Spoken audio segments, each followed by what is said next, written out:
हम्म। तो कुछ डाउट है किसी का तो बोलो। ये पॉवर्टी ऐसा चैप्टर है जो क्वेश्चन आएगा ही आएगा, मतलब तुम ऐसा एज्यूम करके चलो कि तुम्हारा एक या दो क्वेश्चन इसी पीडीएफ से बनेगा एनी हाउ। ठीक है, दिखाऊंगा क्यों है इतना इंपॉर्टेंट ये चैप्टर।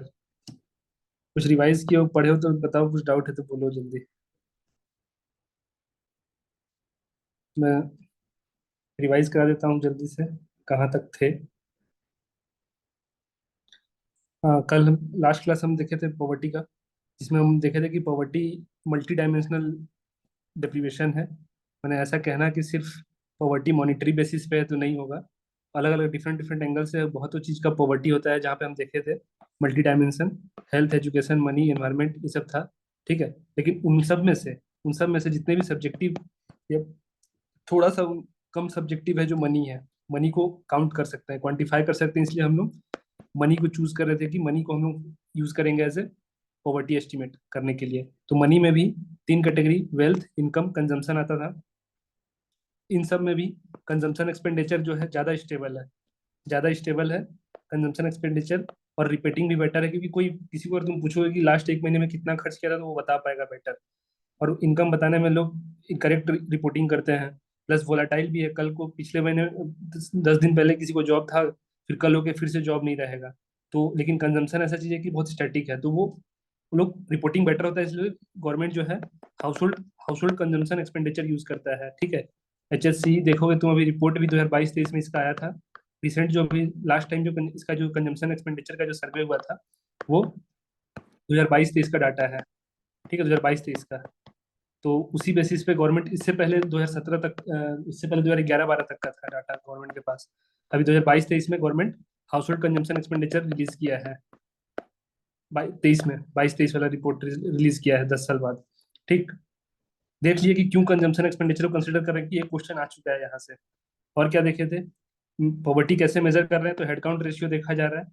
इसमें दिखाया जा रहा है कि नंबर ऑफ कितने गरीब हैं और किस लेवल के गरीब हैं, वो यहाँ से देख रहे थे, डेप्थ ऑफ पॉवर्टी से, इंटेंसिटी जान रहे थे यहाँ से। वॉइस ऑडिबल है? जी सर। हम्म। तो हेड काउंट रेशियो देखे, हाउ मेनी आर पुअर और how much poor are they, तो वो डेप्थ ऑफ पॉवर्टी से देख रहे थे, पॉवर्टी गैप निकाल रहे थे। फिर स्क्वाड मैंने डिफरेंट, एक अलग तरीका भी है स्क्वाड पॉवर्टी गैप निकालने का, वो भी बताया था। ठीक, ये यू सीएपीएफ पूछा है ये इस पे से स्क्वाड पॉवर्टी गैप करके। ठीक है, सेन इंडेक्स देखे थे, सेन इंडेक्स क्या कह रहा था कि हेड काउंट रेशियो इसको भी यूज करता है, प्लस एडिशनली डिस्ट्रीब्यूशन इनइक्वालिटी को भी काउंट करता है कि कैसे लोग इनइक्वल लाइफ जी रहे हैं। ठीक है, उसी कॉन्टेक्स्ट में ओपीएससी यहाँ पे भी क्वेश्चन पूछा था। To measure the above ratio gap, ये जो निकालने थे हम लोग को, कैसे निकाल रहे थे, वो मेथड कल हल्का सा बताया था। क्या बताया था कि पॉवर्टी लाइन हम लोग को बनाना है तो एक बास्केट लेना पड़ेगा। कहने का मतलब कि कंजम्पशन एक्सपेंडिचर जो गवर्नमेंट 2022-23 में निकाला है, तो गवर्नमेंट क्या किया होगा कि एक रख दिया हो कि बेसिक्स जो सामान है उसका आज के डेट में क्या प्राइस है। ठीक है, इंक्लूडिंग इन्फ्लेशन वगैरह सब मिला के आज के डेट में क्या प्राइस है। ठीक है, तो उसके बाद डिसाइड किया कि हाँ, अगर एक आदमी 1,000 रुपये तक कमा रहा है, ठीक है, 1,000 रुपये तक कंज्यूम कर रहा है, तो वो हो गया हमारा base line, poverty estimate line. अब उसके नीचे जो भी है वो सब बीपीएल हो जाएंगे, बिलो पॉवर्टी लाइन। उसके ऊपर जो भी है वो पॉवर्टी लाइन हो जाएंगे। तो गवर्नमेंट ये निकाल कैसे रहा है, ये निकाल रहा है कंजम्पशन एक्सपेंडिचर, जो हाउस होल्ड सर्वे करता है गवर्नमेंट। कौन करता है ये हाउस होल्ड सर्वे? एनएसएसओ। ठीक, using poverty line basket, government एक लाइन खींचता है, बोलता है कि इसके नीचे जो भी और इसके ऊपर जो भी, दोनों अलग अलग है। ठीक, अब इसमें ही हम लोग देख रहे थे कि गैप क्या हो रहा है। जैसे कोई आदमी 900 कमा रहा है, तो कितना गैप है इसके बीच में, पॉवर्टी गैप कितना है, 100 का। कोई 600 कमा रहा है लेकिन चाहिए सो कितना पॉवर्टी लाइन को क्रॉस करने के लिए, तो अप्रोक्स 400 चाहिए। ठीक, फिर वैसे ही दूसरा है जो 100 ही रुपये कमा रहा है, उसको चाहिए 100, तो गैप जो बता रहे हैं हम लोग, ये पॉवर्टी गैप दिखा रहा था ये। ठीक है, लास्ट क्लास में देखे थे ये भी। अब इसी को हम लोग सबको जब एवरेज निकाल के ये कर रहे हैं, तो एक लाइन आ रहा है, एक लाइन बनेगा, और वो लाइन को हम लोग बोल रहे हैं average poverty gap. Average poverty gap, अब गवर्नमेंट जब देख रहा है ये क्यों निकालेगा government average poverty gap, government को कितना एफर्ट लगाना है सबके लिए, उस चीज के लिए गवर्नमेंट ये एवरेज पॉवर्टी गैप निकालेगा। ठीक है, तो क्या ये सही है कि मतलब एवरेज पॉवर्टी गैप से काम हो जाना है? तो गवर्नमेंट को पता चला कि नहीं, एक और तरीका है स्क्वायर्ड पॉवर्टी गैप, जिसको जो बेटर रिप्रेजेंटेशन कर रहा है कि एक्चुअली कितना इंटेंसिटी का हेल्प चाहिए लोगों को। जो बेटर रिप्रेजेंट करेगा। तो उसके लिए गवर्नमेंट स्क्वायर पॉवर्टी गैप निकाल के देखेगा कि हाँ इतना मेरे को और मेहनत करना पड़ेगा, तब जाके ये लोग गरीबी से बाहर आएंगे। ठीक है, ये तरीका था। कलेक्ट कौन कर रहा था डाटा? एनएसएसओ कर रहा था। ठीक है, एनएसएसओ कर रहा था। इस पे भी यूपीएससी क्वेश्चन पूछा था। ठीक, पूछा था। Data on poverty in India पूछा था। मेथड क्या है? मेथड क्या है आज वो देखेंगे। यहाँ तक हम लास्ट क्लास में देखे थे। यहाँ तक किसी को कुछ डाउट? ये जो मैथ्स है ये सब मत देखना, कोई काम का नहीं है। बस इसको मत देखना, जो स्किप करना है ये वाला पार्ट को। बस ये ग्राफ देख लो कि पॉवर्टी लाइन निकाला गवर्नमेंट, और फिर देख रहा है कि कितना गैप है, तो एवरेज पॉवर्टी गैप निकाल दिया एक, कि एवरेज उस पॉवर्टी लाइन के अंडर में भी, नीचे में भी कोई एक पॉवर्टी गैप कितने दूरी पे एवरेजली रह रहे हैं लोग गरीब, वो निकाला। तो ये क्यों कर रहा था ये चीज, वो भी बताया। क्योंकि गवर्नमेंट को कितना एफर्ट लगाना है वो ये देखिएगा कि किस इंटेंसिटी का है, वो कैसे पता चलेगा? पॉवर्टी गैप से। पॉवर्टी गैप से पता चलेगा किस इंटेंसिटी का गरीब है, how much poor they are. तो पॉवर्टी गैप से पता चलेगा कि पॉवर्टी गैप कितनी दूर में है वो लोग, पॉवर्टी लाइन से कितना हेल्प करना पड़ेगा उनको। ठीक है। डाटा कलेक्शन, एनएसएसओ, तीन मेथड,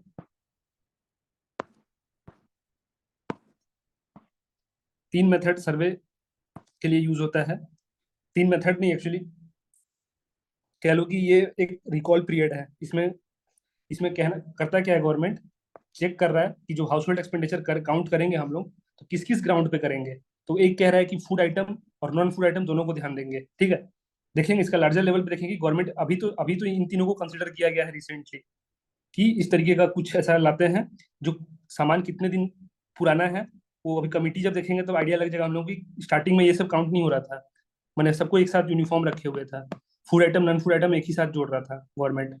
ठीक है, after certain period of time start हुआ यूनिफॉर्म, मिक्स्ड, फिर मॉडिफाइड मिक्स्ड, ये सब स्टार्ट हुआ। तो ये गवर्नमेंट अभी जो रिसेंट जो चल रहा है, तो इसको समझने के लिए कि कैसे गवर्नमेंट कैसे इनकम जाके कंजम्पशन पूछ रहा है, कि कितना खर्च हो रहा है, वो किस बेसिस पे पूछ रहा है गवर्नमेंट। ठीक है, कौन सा सामान को कितना दिन के लिए पूछा है, जैसे कि कोई पेरिशेबल आइटम है जो खराब हो जाना है 7 दिन के अंदर, तो उसके लिए अलग से गवर्नमेंट एक ये निकाल रहा है। तो उसी का सबसे पहला जो उसी ये में उसी उसी सीरीज में सबसे पहला जो है यूनिफॉर्म रिकॉल पीरियड। इसमें क्या हुआ, गवर्नमेंट डिफरेंशिएट किया कि food item non food item. ठीक है, बोला कि 30 डेज रिकॉल पीरियड का जो भी एक्सपेंडिचर होगा, food item non food item को 30 डेज का काउंट किया। ठीक, प्रॉब्लम क्या था इसके साथ, कि recall period should shorter for the food and longer for the non food item. अब खाना खा रहे हो तो 7 दिन में एक्सपायर हो रहा है। तो गवर्नमेंट क्या बोला कि फूड आइटम के लिए 7 डेज वाला एक्सपेंडिचर पूछेंगे। ठीक है, 7 डेज वाला एक्सपेंडिचर पूछेंगे, और नॉन फूड आइटम के लिए 1 मंथ वाला पूछेंगे। ठीक, तो नेक्स्ट नेक्स्ट जो सॉल्यूशन है, मिक्स्ड रिकॉल पीरियड। फूड के लिए वो रखा गवर्नमेंट 30 डेज, कि पिछले 1 महीने में तुम कितना खर्च किए हो वो बताओ खाने को लेके, और नॉन फूड आइटम के लिए तुम जो भी खर्च किए हो पिछले 1 साल का वो डाटा बताओ। तो ये हो गया mixed recall period. Mixed recall period ये एक बार फिर से आऊंगा बताने, जब एक बार कमिटी बता दूंगा, ये वाला पूरा कमेटी पूरा बता दूंगा, तो फिर से एक बार यहाँ पे आऊंगा मैं। ठीक है, तो फूड आइटम के लिए 30 दिन, और नॉन फूड आइटम के लिए गवर्नमेंट बोला कि पिछले 1 साल का जो भी खर्च किया हो बताओ। ठीक, फिर एक और टेक्निक डेवलप हुआ, modified mixed recall period. Perishable food item के लिए बोला 7 डेज, और अदर फूड आइटम के लिए बोला 30 डेज, जो कि 30 दिन में खराब होता हो। और जो नॉन फूड आइटम है उसको 365 डेज में रखा। तो ये ऐसा मैंने सीरीज में मैंने बोल रहे ना, इंप्रूव किया अपने आप को। पहले इस लेवल पे नापा, देखा कि यहाँ पे कुछ प्रॉब्लम है, फिर इस लेवल पे नापा, फिर देखा यहाँ पे कुछ प्रॉब्लम है, फाइनली इस पे आके गवर्नमेंट मैंने बोला कि ये बेटर तरीका है। तो क्या गवर्नमेंट इसको यूज कर रहा है अभी? ठीक है, तो आंसर है नहीं, अभी भी गवर्नमेंट इसी को यूज कर रहा है। ठीक है, अभी भी गवर्नमेंट इसी को यूज कर रहा है। इसको यूज करेगा, लेकिन अभी भी गवर्नमेंट इसी को यूज कर रहा है। ये चीज अभी कमेटी में जब समझा दूंगा, तो तुम रिलेट कर पाओगे कि क्यों गवर्नमेंट इसको अभी भी यूज कर रहा है। अब पॉवर्टी लाइन बार बार बोल रहा हूँ। तो पॉवर्टी लाइन बास्केट जो है, वो अलग अलग कमिटीज के लिए सेटअप किया गया कि किस टाइप का पॉवर्टी लाइन होना चाहिए। पॉवर्टी लाइन बास्केट, कि जो बास्केट हम लोग काउंट करने वाले हैं, कि महीने का 1,000 रुपए खर्च होना चाहिए एक्सपेंडिचर, कि महीने का 1,200 होना चाहिए, वो किस बेसिस पे होगा। तो उसके लिए गवर्नमेंट हमेशा टाइम टू टाइम अलग अलग कमिटी बैठाया है। ठीक है, डिफरेंट डिफरेंट ईयर में। तो ओपीएससी है तो भाई याद रख लेना, डेट भी याद रखना। सिंपल यही कहूंगा कि डेट भी याद रखना। जब इसका इंडिया बांग्लादेश का जो ये हुआ था, कि बांग्लादेश का क्रिएशन वाला डेट को याद रखना। Dandekar and Rath committee setup किया गया था गवर्नमेंट। ठीक है, इस समय क्या था, बास्केट लाइन जो था, पॉवर्टी बास्केट लाइन जो था, पॉवर्टी लाइन बास्केट जो था, किस बेसिस पे करा था गवर्न किस बेसिस पे बोला गवर्नमेंट को करने के लिए, food based poverty line basket, कि बस खाना को तुम कंसिडर करो, और खाना का जो खर्च है बस उसको काउंट करो, और एक लकीर खींच लो कि महीने में जो इतना खर्च कर रहा होगा, तो वो गरीब, उसके नीचे जो भी है वो गरीब है। ठीक, और उस खाने में भी कैलोरी स्पेसिफिक था कि कम से कम उस इंडिविजुअल को इतना कैलोरी मिलना चाहिए, उस टाइप का खाना को काउंट करेंगे प्राइस में। ठीक है, 2200 कैलोरीज पर पर्सन पर डे। ठीक है, तो गवर्नमेंट को ये रेकमेंड किया कि फूड बेस्ड पॉवर्टी लाइन होना चाहिए। दांडेकर रथ, नाम इंपॉर्टेंट है, डेट भी इंपॉर्टेंट है, और ये क्या बोले थे वो भी इंपॉर्टेंट है। मैं फिर से कह रहा हूँ कि इस बार 2 क्वेश्चन तुम इस पीडीएफ से तुम देखना, तुमको आएगा, इसलिए कह रहा हूँ कि बहुत सीरियसली लो इस पीडीएफ को। दांडेकर रथ फूड बेस्ड पॉवर्टी लाइन दिए, बोले कि इतना कैलोरी से जो भी कम खा रहा है, ठीक है, इतना कैलोरी से जो भी कम खा रहा है वो बिलो पॉवर्टी लाइन पे है। ठीक, इनका जो बास्केट लाइन था, इनका जो पॉवर्टी बास्केट लाइन था वो कैलोरी फूड बेसिस पे था, कैलोरीज पे। फिर थोड़े थोड़े दिन बाद, 8 साल बाद आए वाई के अलग। ये क्या किए, ये रखे फूड बेस्ड, ये भी रखे कि बास्केट में सिर्फ वही खाना रखेंगे और कुछ नहीं, नॉन फूड आइटम कुछ नहीं रहेगा, सिर्फ खाना रहेगा। और जो इतना कंज्यूम कर रहा हो, तो ये क्या किए अलग, कुछ अलग क्या किया अलग, कि ये अलग कर दिए रूरल को और अर्बन को। ये बोले कि जो लाइफस्टाइल अर्बन में है उसके लिए खाना अलग, और रूरल के लिए अलग है, रूरल का कंजम्पशन जो है वो हाई है। ठीक है, क्योंकि वहाँ मेहनत में ज्यादा फिजिकल एक्टिविटी करते हैं, तो उनका कैलोरी रिक्वायरमेंट हाई रहेगा। तो 2400 कैलोरी रखे पर पर्सन पर डे रूरल के लिए। ठीक है, वाई की अलग। और अर्बन के लिए क्या रखे, ये वाई की अलग 2000 रखे, बोले कि इनका थोड़ा लाइफस्टाइल सीडेंटरी टाइप है, ये लोग ज्यादा फिजिकल एक्टिविटी उतना नहीं करता है, इसलिए 400 कम ही रखे कैलोरीज। लेकिन था इनका भी फूड ही बेस्ड और कैलोरी, लेकिन बस ये खाली सेपरेट कर दिए दोनों को, रूरल अर्बन को सेपरेट कर दिए, अलग अलग कर दिए। ठीक है, वाई की अलग। फिर से कह रहा हूँ, कमिटी का नाम और डेट याद रखना। ठीक, अब कुछ समय बाद तीसरा वाले आए, लकड़वाल कमिटी, 1993 1994 के आसपास, कोलिशन गवर्नमेंट। ठीक है, एलपीजी रिफॉर्म हो चुका है, expanded the poverty line basket item. अब ये क्या बोले कि तुम तो खाली बस फूड कंसीडर कर रहे थे अभी तक, लेकिन अब से क्या करोगे, फूड के अलावा भी कुछ रखोगे, जैसे कपड़े का कॉस्ट, कपड़ा हो गया, शेल्टर हो गया, ट्रांसपोर्टेशन आ जाएगा, कुछ खर्च उसमें जोड़ा, बोला कि उसमें ये सब भी काउंट करना पड़ेगा इसमें तुमको। ठीक है, और क्या बोले कि separation of poverty line with respect to state. बोल रहे हैं कि जो गुजरात में फूड हैबिट है वो बंगाल में फूड हैबिट वैसा सेम नहीं होगा, क्योंकि यहाँ पे ये लोग फूड हैबिट, ये लोग का फिश है। ठीक है, कि पंजाब में जो फूड हैबिट है वो केरला में नहीं होगा, क्योंकि ये लोग का फूड हैबिट दोनों का अलग अलग है।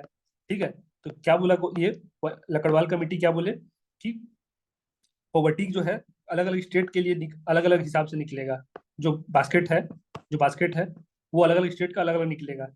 ठीक है, वो रेकमेंड किए ये कि separation of poverty line with respect to state.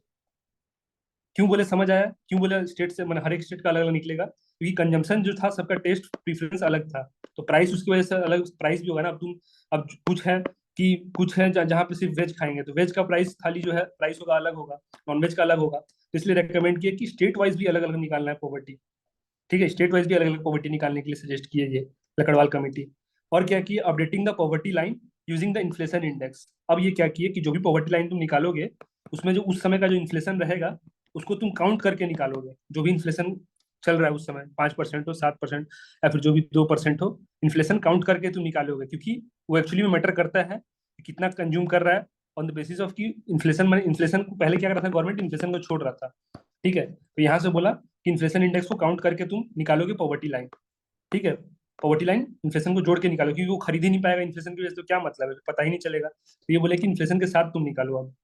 ठीक है, लकड़वाल लकड़वाल कमेटी 3 चीज बोले, expand the poverty line basket from food to non food item also, और separation of poverty line with respect to state, state के हिसाब से निकालो poverty line.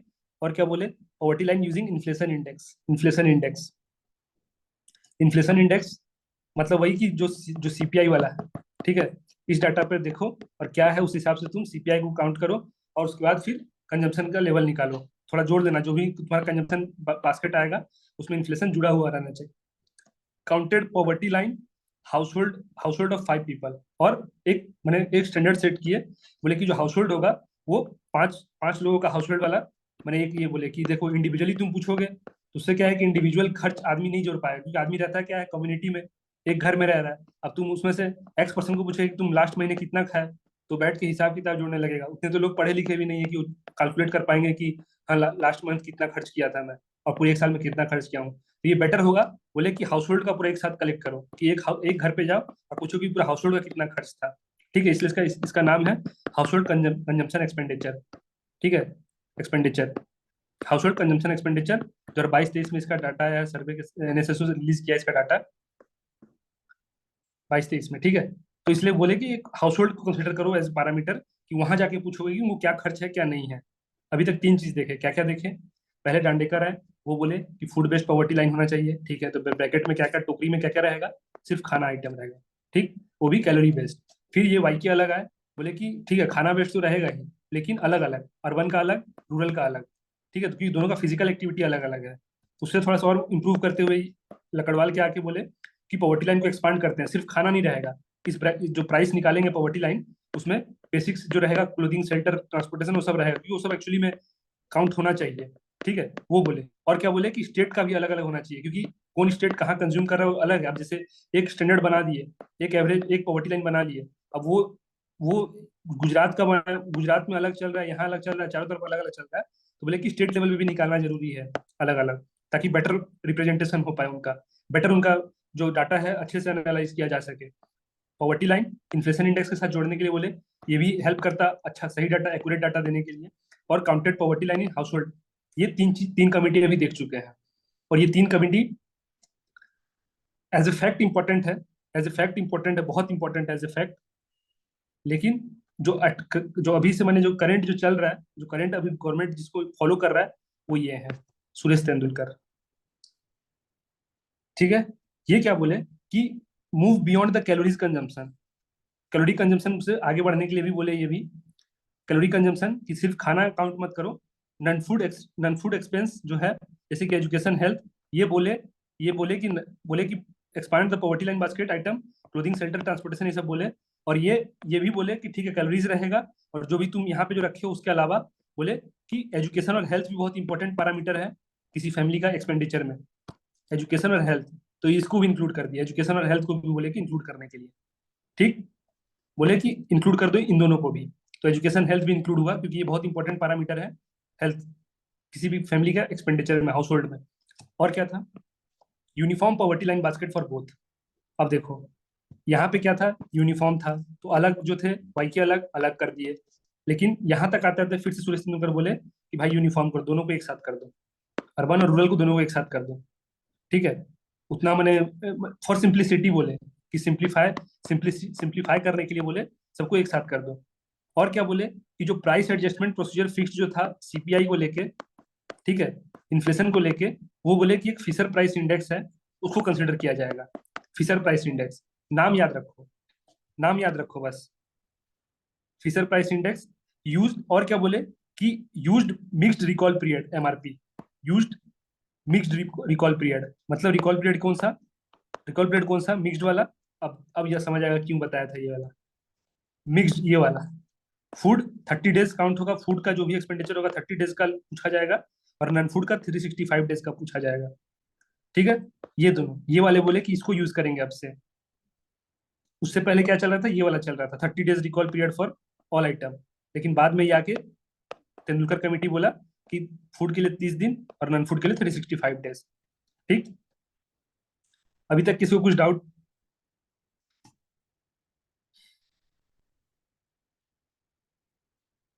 Suresh Tendulkar calorie से आगे बढ़े कंजम्पशन से, और नॉन फूड आइटम में कैलोरीज के अलावा भी थे। ये लोग तो बोले थे कि एक्सपांड करना है पॉवर्टी लाइन बास्केट को अपार्ट फ्रॉम कैलोरीज, फूड वगैरह से, ठीक है। क्या एजुकेशन और हेल्थ वगैरह को इंक्लूड किए। यूनिफॉर्म पॉवर्टी लाइन फिर से यूनिफॉर्म कर दिए, बोले कि गांव और रूरल का एक ही साथ निकालो, अलग अलग मत करो, जो कि वाई के अलग दिए थे अलग अलग, ये बोले कि अलग अलग मत करो तेंदुलकर। फिशर प्राइस इंडेक्स को ये कंसिडर किए, और ये इन्फ्लेशन को इंडेक्स किए थे लकड़वाल, ठीक है।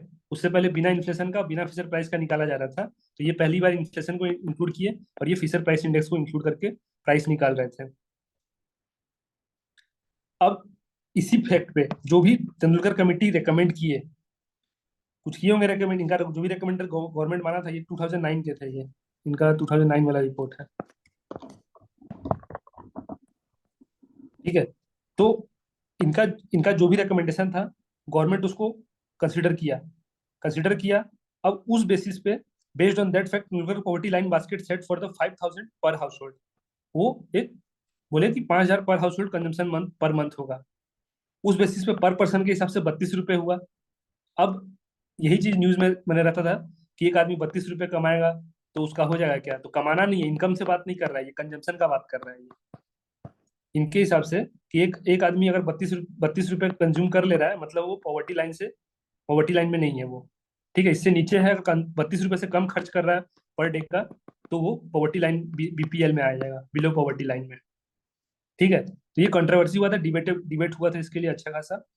इसके बाद इसका जो फॉरवर्ड था, इससे आगे जो था, ठीक है, इससे आगे जो था, इस कमेटी का रिपोर्ट को गवर्नमेंट ध्यान दे रहा था, लेकिन देखा गवर्नमेंट की सबको क्रिटिसाइज कर रहा है, मीडिया वीडिया सब क्रिटिसाइज कर रहा है, तो गवर्नमेंट प्रेशर में आके एक और कमेटी बना दिया, रंगाराजन कमेटी। ठीक है, 2012-13 में सेटअप किया सेटअप किया। इसका रिपोर्ट आया 2014-15 में मोदी जी के आने के बाद। ये क्या किया Rangarajan committee, separated poverty line consumption basket for both urban and rural. ये फिर से आके अलग कर दिया, किसका, अर्बन और रूरल को। फिर से कह रहा हूँ, अर्बन रूरल वाला ध्यान से देखो, क्या बोला कि वाईके अलग जो थे, वो रूरल अर्बन को अलग किए। उसके बाद फिर जाके यूनिफॉर्म कौन कर दिए, सुरेश तेंदुलकर किए, क्योंकि उस समय तक इनके पास ना अलग अलग डाटा नहीं था, अलग अलग वाला डाटा नहीं था इनके पास, सुरेश तेंदुलकर। इसलिए बोले कि उतना माथामारी कौन करेगा, मगजमारी, इसको आराम से एक करते हैं और आराम से सिंप्लीफाई करते हैं इसको। लेकिन जब तक रंगाराजन के पास पहुंचा तो इनके पास डाटा अवेलेबल था, अर्बन का अलग और रूरल का अलग। तो ये बोले कि ठीक है, अलग अलग कर दो, सेपरेट कर दो फिर से। तो सेपरेट काउंट करने लगे, अर्बन का अलग निकालेंगे और expenditure basket, poverty line basket, और रूरल का अलग निकालेंगे, कंजम्पशन बास्केट। ठीक। रंगराजन कमेटी और क्या बोले कि फूड के साथ जो कैलोरीज है उसमें न्यूट्रिशन का भी एडिशन करो। कहने का मतलब हम क्या देखें कि एक जगह पे पहले फूड लेते आ रहे थे, ठीक है, सिर्फ फूड कंसिडर कर रहे थे, तो वाई यहाँ पे फूड ले, यहाँ तक वाई के अलग तक फूड आया, फिर यहाँ पे बोला है कि एक्सपांड करो, तो क्लोथिंग, शेल्टर, ट्रांसपोर्टेशन ये सब जुड़ा। फिर ये आते हैं, बोलते हैं कि एजुकेशन हेल्थ भी जोड़ो। फिर ये आए तो बोले कि ठीक है, कैलोरीज तो है, फूड भी जोड़ दिए हो, लेकिन on the basis of protein level. सिर्फ ऐसा नहीं कि मैंने तुम ऐसा फूड खा रहे हो जहाँ पे न्यूट्रिशन ही नहीं है। ठीक है, न्यूट्रिशन वाला भी बोले कि पार्ट ध्यान देना होगा कि प्रोटीन, फैट कितना ग्राम क्या ले रहा है, उसका कंजम्पशन प्राइस क्या है, मार्केट रेट। और ये कौन दिया था, सजेस्ट कौन किया था, आईसीएमआर जो एक बॉडी है। ठीक है, ICMR medical, Indian council for medical research करके एक बॉडी है, वो रेकमेंड किया था कि किस मैंने प्राइस कैसे निकाला जाए प्रोटीन और फैट का, जो रिक्वायरमेंट है। कैलोरीज तो बता दिया कि ठीक है, 2200-2400 होगा गाँव का, और 2000 होगा शहर का। ठीक, इसमें बोले कि न्यूट्रिशन जो है, प्रोटीन वगैरह, उसको भी काउंट करके ये करो, कंसिडर करो। और प्लस नॉन फूड आइटम तो था ही, एजुकेशन, हेल्थ, क्लोथिंग, शेल्टर, ये सब तो था ही।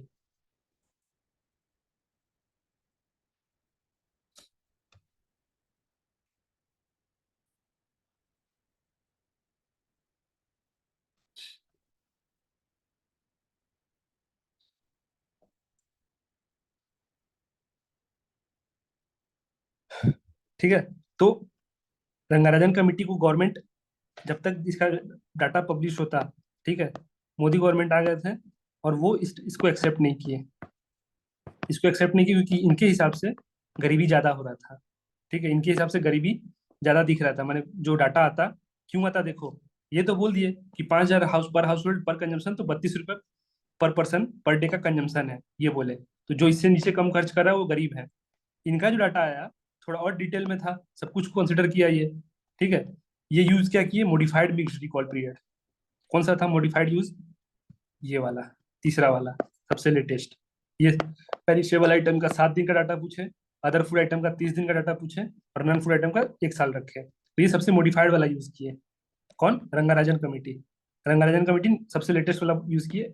एमएमआरपी, उससे पहले वाला कौन था, मिक्स्ड रिकॉल पीरियड। और ये जो था modified mixed recall period. They two, और ये कमेटी भी यूज किया फिशर प्राइस इंडेक्स, जो कि तेंदुलकर यूज कर चुका था अपने वाले में। ठीक है, कर चुके थे ये। तो अब जो भी डाटा इसका आया गवर्नमेंट का, using above all, Rangarajan committee concluded that 47 rupees per person per day consumption अगर कर रहा है, ठीक है, तो ये हो गया तुम्हारा। उससे नीचे जो भी है वो सब बीपीएल में काउंट होंगे। तो ऑब्वियस सा बात है, जब 32 रुपीज था और जब 47 कर देगा, तो ऑब्वियसली यहाँ पे जो थे वो सब भी आ जाएंगे बीपीएल में। समझ में आ रहा है ना। तो इससे क्या हुआ, गवर्नमेंट जो है, समझ गया गवर्नमेंट ने कि पॉवर्टी ज्यादा दिखेगा, बल्कि गवर्नमेंट इसका ये को रिजेक्ट कर दिया गवर्नमेंट। तो किसको कंसिडर करना पड़ा गवर्नमेंट को, जिसके सेकंड बेस्ट जो था, तेंदुलकर कमेटी। तो अभी भी गवर्नमेंट के पास जो डाटा है, वो डाटा कह रहा हूँ कि अभी भी जो गवर्नमेंट कंसिडर कर रहा है या फिर जो देख रहा है, सुरेश सुरेश तेंदुलकर का तरीका को एक्सेप्ट किए हुए गवर्नमेंट। ठीक है, सूरज तेंदुलकर का आइडिया को एक्सेप्ट किए हुए हैं पॉवर्टी लाइन निकालने के लिए। पहला बात, पॉवर्टी लाइन निकालने के लिए सूरज तेंदुलकर का ये को, अगर क्वेश्चन ऐसा आता है कि इंडिया में पॉवर्टी लाइन क्या नीति आयोग निकालता है क्या, काट देना, नीति आयोग नहीं निकालता है, नीति आयोग कुछ और करता है। वो भी करता है कुछ पॉवर्टी के ये में, लेकिन वो कुछ और चीज निकाल रहा है। ये क्वांटिफाइबल डाटा निकाल रहा है for the poverty line basket. ठीक है, नीति आयोग जो करता है वो मल्टी डायमेंशनल पॉवर्टी इंडेक्स निकालता है इंडिया का। ठीक है, तो वो अलग चीज है, वो सब्जेक्टिव चीज कर रहा है वो नीति आयोग। और ये क्वांटिफाइबल, ये ऑब्जेक्टिव चीज है कि पता बोल दिया कि इतना पर डे 32 रुपीज से कम है, मतलब बीपीएल है। वो कर रहा है सुरेश तेंदुलकर का टेक्निक से। अभी तक किसी को कुछ डाउट?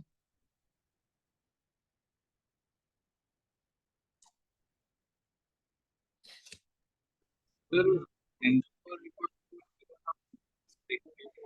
रियल क्या बोले? क्या बोले? नहीं, वॉइस नहीं आ रहा है। सर तेंदुलकर कमेटी से अगर पॉवर्टी एस्टिमेट करा जाएगा तो रियल पॉवर्टी तो पता नहीं चलेगा इंडिया का ना कभी। हाँ, सही बात है। लेकिन गवर्नमेंट मतलब अभी उसको उसका टेक्निक को यूज कर रहा है। ठीक है, उसका टेक्निक को यूज किया गवर्नमेंट। तो क्योंकि गवर्नमेंट को भी अपना भी मैंने इज्जत बचाना था। ठीक है, और गवर्नमेंट नीति आयोग का भी अपना आ रहा है, नीति आयोग का भी अपना डाटा आ रहा है, नीति आयोग भी जो अपना डेप्रीवेशन लेवल चेक कर रहा है मल्टी डायमेंशनल पॉवर्टी इंडेक्स से। ठीक। तो अब क्या है कि जो डाटा कंजम्पशन का जो डाटा था, हाउस होल्ड कंजम्पशन का डाटा 2022-23 में आके रिलीज हुआ है। 2017 में गवर्नमेंट को करना था, लेकिन किसी कारण से गवर्नमेंट रिलीज नहीं किया, क्योंकि बोला कि इनएक्यूरेट डाटा है मेरे पास, वो सही डाटा नहीं है, रिलीज नहीं किया। 22-23 में आके शायद डाटा उसका रिलीज किया है।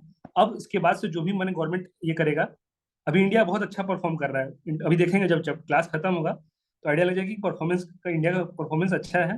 गवर्नमेंट एक्सेप्ट इसलिए क्योंकि गवर्नमेंट का अपना अपना पॉलिटिकल एम्बिशंस था, पॉलिटिकल मजबूरी था उसका, कि मैं अगर रंगाराजन को कंसिडर करूंगा तो फिर से सब मीडिया दिखाएगा कि देखो गरीबी बढ़ते ही जा रहा है मोदी गवर्नमेंट में।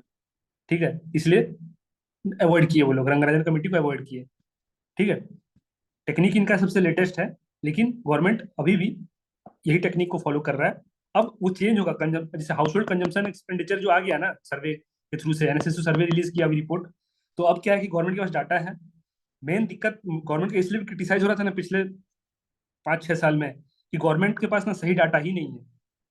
सही डाटा नहीं है गवर्नमेंट के पास। इसके लिए जो फॉरेन एक इकोनॉमिस्ट है, थॉमस पिकेटी, वो आके अभी रिसेंटली लास्ट ईयर दिसंबर में आके क्रिटिसाइज किए थे कि इंडिया जो है डाटा ड्रिवन है ही नहीं। मतलब इंडिया को जो अभी ग्रोथ चाहिए, नेक्स्ट ग्रोथ जो इंडिया को दिखने वाला है, वो डाटा ड्रिवन होना चाहिए, लेकिन इंडिया के पास डाटा ही नहीं है। तुम कभी भी डाटा मांगोगे गवर्नमेंट से तो गवर्नमेंट बोलेगा मेरे पास डाटा ही नहीं है। ठीक है, तो ऐसा चल रहा है, मतलब इस लेवल का है कि गवर्नमेंट अपना ये बचाने के लिए, इमेज बचाने के लिए वो आधा अधूरा चीज को प्रेजेंट कर रहा है लोगों के सामने। और जब स्पेशली जब बात हो पॉवर्टी का ना, तो पूरा माने पूरा कंट्री का रेस्पेक्ट जुड़ा रहता है, तो इसलिए गवर्नमेंट अवॉइड करता है। बाकी अपना अपना लेवल पे वर्ल्ड बैंक और जो भी इंटरनेशनल बॉडीज हैं वो लोग निकाल रहे हैं, लेकिन गवर्नमेंट कह रहा है कि देखो मेरे हिसाब से मैं एक्चुअल हूँ, मेरे हिसाब से तो यही है, तो मैं यही मानूंगा। ठीक है, तो मानने पे अभी आ जाएगा, कुछ समय बाद आ जाएगा, जब सेंसस होगा, पैरेलली सब कुछ होगा, तो अभी 2-3 साल के अंदर एक्चुअल पिक्चर आ जाएगा। ठीक है,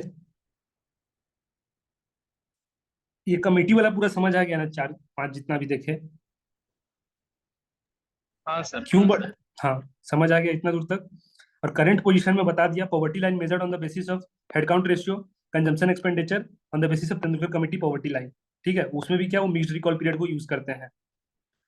ठीक है, इन्फ्लेशन देखे, इन्फ्लेशन कौन लाया था बताओ? इन्फ्लेशन को कौन इंक्लूड किया था पहली बार? कौन कमेटी इन्फ्लेशन को इंक्लूड किया था पॉवर्टी लाइन निकालने के लिए?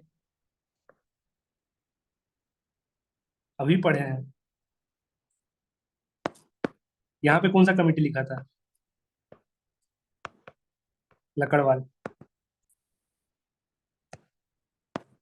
ठीक है, सीपीआई को यूज कर रहे थे ये, इन्फ्लेशन इंडेक्स को यूज किए।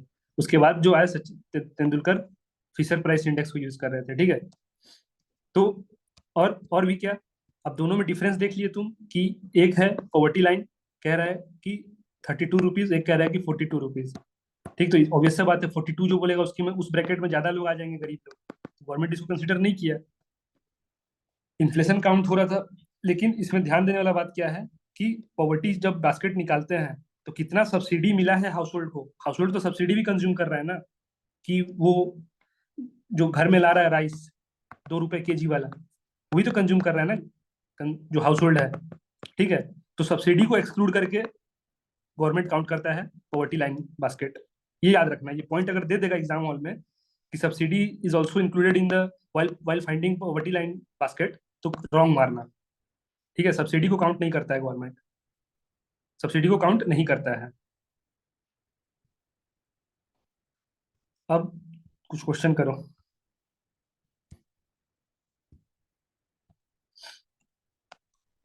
ये बताओ।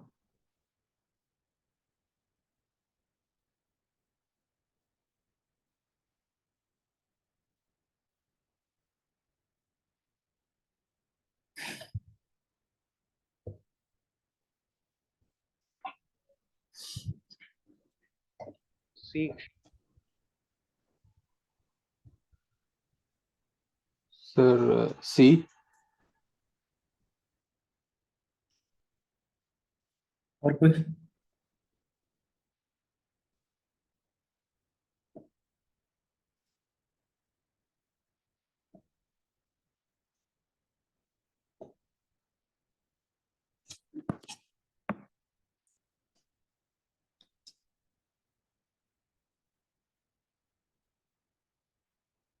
बहुत कम लोग, किसी को समझ नहीं आ रहा है कि क्या?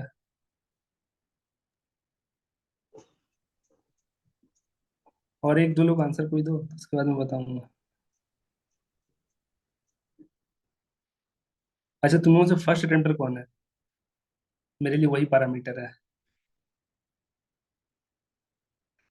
मतलब आंसर नहीं पूछ रहा हूँ, फर्स्ट अटेम्प्टर कौन हो वो बताओ। अगर उसको समझ आ गया मतलब सबको समझ आ जाएगा। कोई मतलब पहली बार अटेम्प्ट देने वाला है?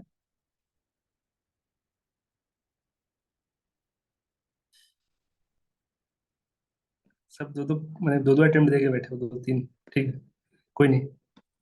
वही एक मुझे चाहिए रेफरेंस जिसको समझ आ, पूछूंगा कि हाँ तुम समझ आ गया तुमको, तो आगे बढ़ेंगे फिर, क्योंकि मुझे पता नहीं चलेगा कि तुमको समझ आया कि नहीं, फिर कैसे सर होगा? मतलब आंसर का ये जो कॉन्सेप्ट थोड़ा याद नहीं आ रहा है, पर आंसर आ रहा है कि डी है। सी गलत गलत। आंसर डी होगा। ठीक है, डी सर। आंसर डी क्यों होगा कोई बताएगा? जी देखो, सर। अभी अभी देख लो, यहीं पे तो दिखा रहा हूँ। सैलरी ये कंजप्शन के बारे में बताया था ना। लकड़वाल के आते आते तक हाउस होल्ड का बात हुआ कि एक पूरा फैमिली का निकाला जाएगा। ठीक है, लेकिन उससे पहले जो चल रहा था, इंडिविजुअल लेवल पे निकाल रहे थे। दांडेकर रथ जो थे वो पर कैपिटा पर इंडिविजुअल का ये करने के लिए बोल रहे थे वो। ठीक है, यहाँ पे आते आते तक हाउस होल्ड का निकाला जा रहा है, शुरू किया कि हाउस होल्ड के लेवल पे तुम ये करो। ठीक है, हाउस होल्ड के लेवल पे निकालो, इंडिविजुअल अपने आप निकल जाएगा, डिवाइडेड बाय द पॉपुलेशन कर देंगे, निकल जाएगा। लेकिन सबसे पहले दांडेकर रथ जो थे वो कंजम्पशन एक्सपेंडिचर पे मेजर कर रहे थे पॉवर्टी इन इंडिया, पहली बार। ठीक है, ये करो।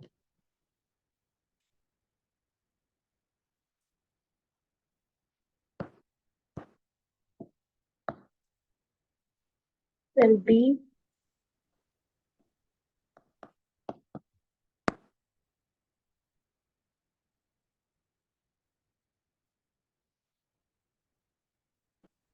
इन अ गिव।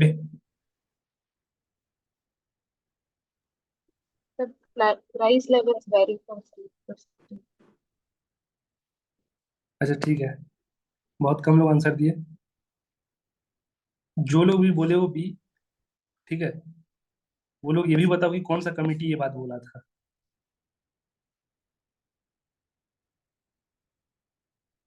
अभी तक तीन कमिटी देखे, पहला था दांडेकर रथ, उसके बाद अलग वाला वाईके अलग, उसके बाद था तुम्हारा ये लकड़वाल, उसके बाद थे तेंदुलकर, और लास्ट जो पढ़े रंगाराजन।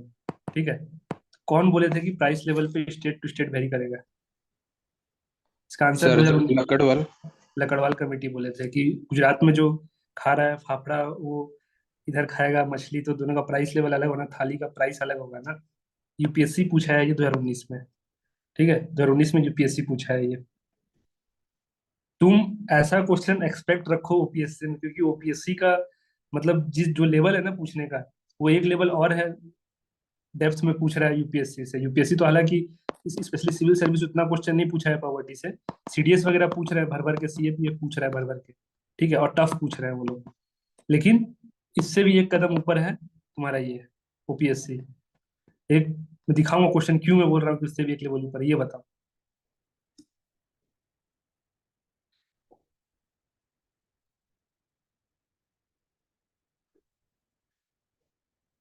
बताओ। ऑप्शन नहीं। Yes, sir. ये ठीक है, 2017 में पूछा है ओपीएससी, ये बताओ।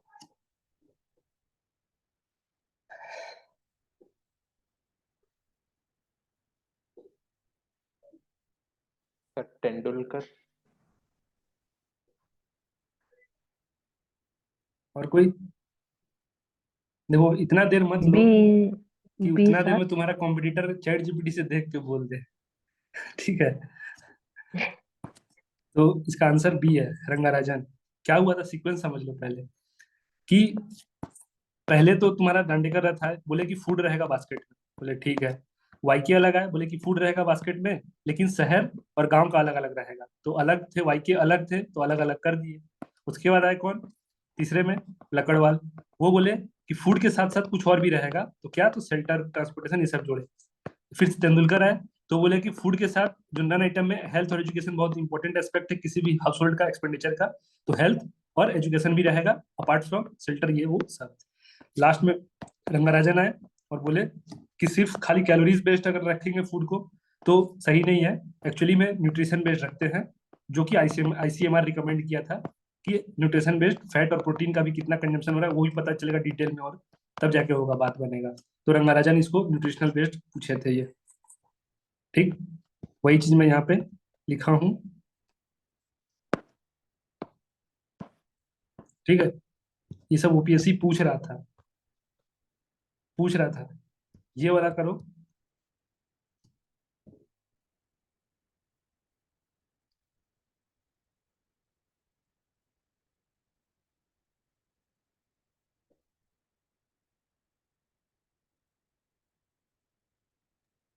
B.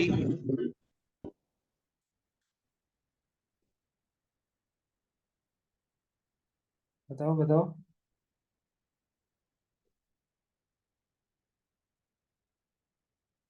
Sir A. Who had determined the poverty line rupees 32 per day per person consumption expenditure for rural areas and rupees 47 per day per person consumption for the urban areas? Sir Rangarajan वो 47 के वजह से criticise की थी। देखो, जब तक ये तेंदु ए तो नहीं होगा, क्यों मैं बता दे रहा हूँ, क्योंकि इनके लिए सेपरेट नहीं था, ठीक है। किन के लिए? तेंदुलकर के लिए दोनों एक था, तो एक ही लाइन दिए थे, वो कोई भी एक ही वैल्यू देते, ठीक है। जो सेपरेट था वो इनका था, ठीक है। उससे पहले अलग कमेटी किए थे और ये जाके समराइज कर दिए थे, इसको बोले थे कि दोनों एक ही साथ रहेगा, अर्बन और रूरल दोनों एक ही साथ रहेगा।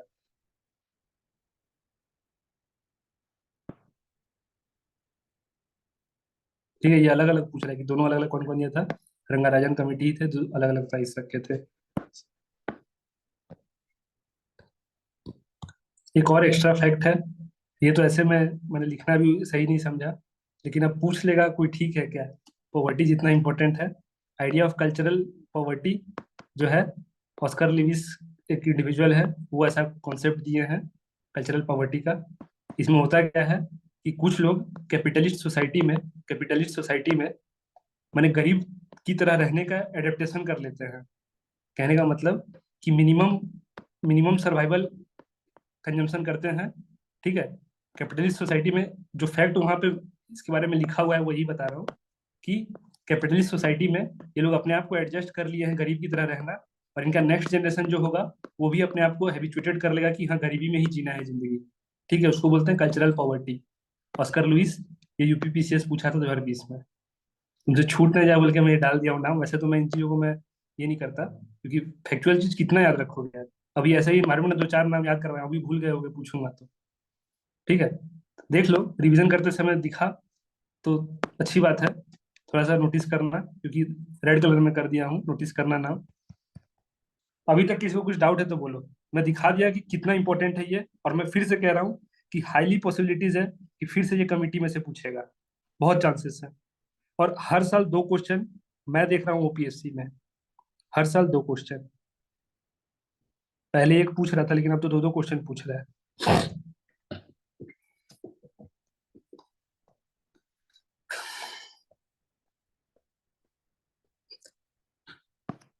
पॉवर्टी हम निकाल क्यों रहे थे? पॉवर्टी हम निकाल क्यों रहे थे? ये जानने के लिए कि कितने गरीब हैं, ठीक है, कितने गरीब हैं और उनका कैसे उद्धार करना है। तो 2011 से पहले तक गवर्नमेंट क्या करता था कि जब जान गया कि इतने गरीब हैं तो इतने गरीब हैं, और लेकिन ये सही चीज नहीं था कि इतने गरीब हैं, इतने गरीब हैं और इसको छोड़ देगा गवर्नमेंट, ठीक है, क्योंकि ये भी तो गरीब है ना, बस जस्ट गरीब से ऊपर है थोड़े से ये, ठीक है। लेकिन फिर भी गवर्नमेंट स्कीम वगैरह वही पॉवर्टी, जो पॉवर्टी लाइन निकाल रहा था उसी के अकॉर्डिंग अपने आप को एडजस्ट करता था कि जो भी पॉवर्टी लाइन से नीचे है उसको बीपीएल कार्ड बनवाता था और उसके थ्रू से खाना वाना जो भी फूड डिस्ट्रीब्यूट करना है, ठीक है, अलग अलग स्कीम के थ्रू से फूड डिस्ट्रीब्यूट कर दे रहा था गवर्नमेंट। 2011 में गवर्नमेंट क्या किया, मनमोहन सिंह का गवर्नमेंट, कि वो एक सोशियो इकोनॉमिक कास्ट सेंसस लाए, कास्ट सेंसस, और बोले कि ठीक है, ये बीपीएल तो हेड काउंट रेशियो मालूम चल गया कि इतने लोग गरीब हैं इंडिया में, इस स्टेट में इतने हैं, इस स्टेट में इतने हैं, सब पता चल गया, हेड काउंट रेशियो पता चल गया। बोले कि लेकिन गवर्नमेंट अगर वेलफेयरिज्म करना चाहता है तो सही तरीके से पहुंचे, ठीक है, माने जो जरूरतमंद है वो छूटे नहीं, और जो ऐसा क्या बोलते हैं, जो ऊपर से बैठ के खून पी रहे हैं उनको साइड करो, ठीक है, एक्सक्लूड करो जो जरूरतमंद, जो जरूरत जिनका नहीं है, जैसे कि ऑटोमेटिकली एक्सक्लूडेड जो हाउस होल्ड है, ठीक है, जो वेल ऑफ है, ठीक है, जो बढ़िया है उनको हटाओ और जो जरूरतमंद है उनको इंक्लूड करो ऑटोमेटिकली। उनको मैंने ऐसा भी नहीं कि कागज हर चीज के लिए उनको जाके मैंने कागज दिखाना पड़े, ठीक। 2011 में गवर्नमेंट एक सोशियो इकोनॉमिक कास्ट सेंसस किया। इस बार के लिए सेंसस अच्छे से देख के जाना। सेकंड, बहुत देर से पावर ऑफ है।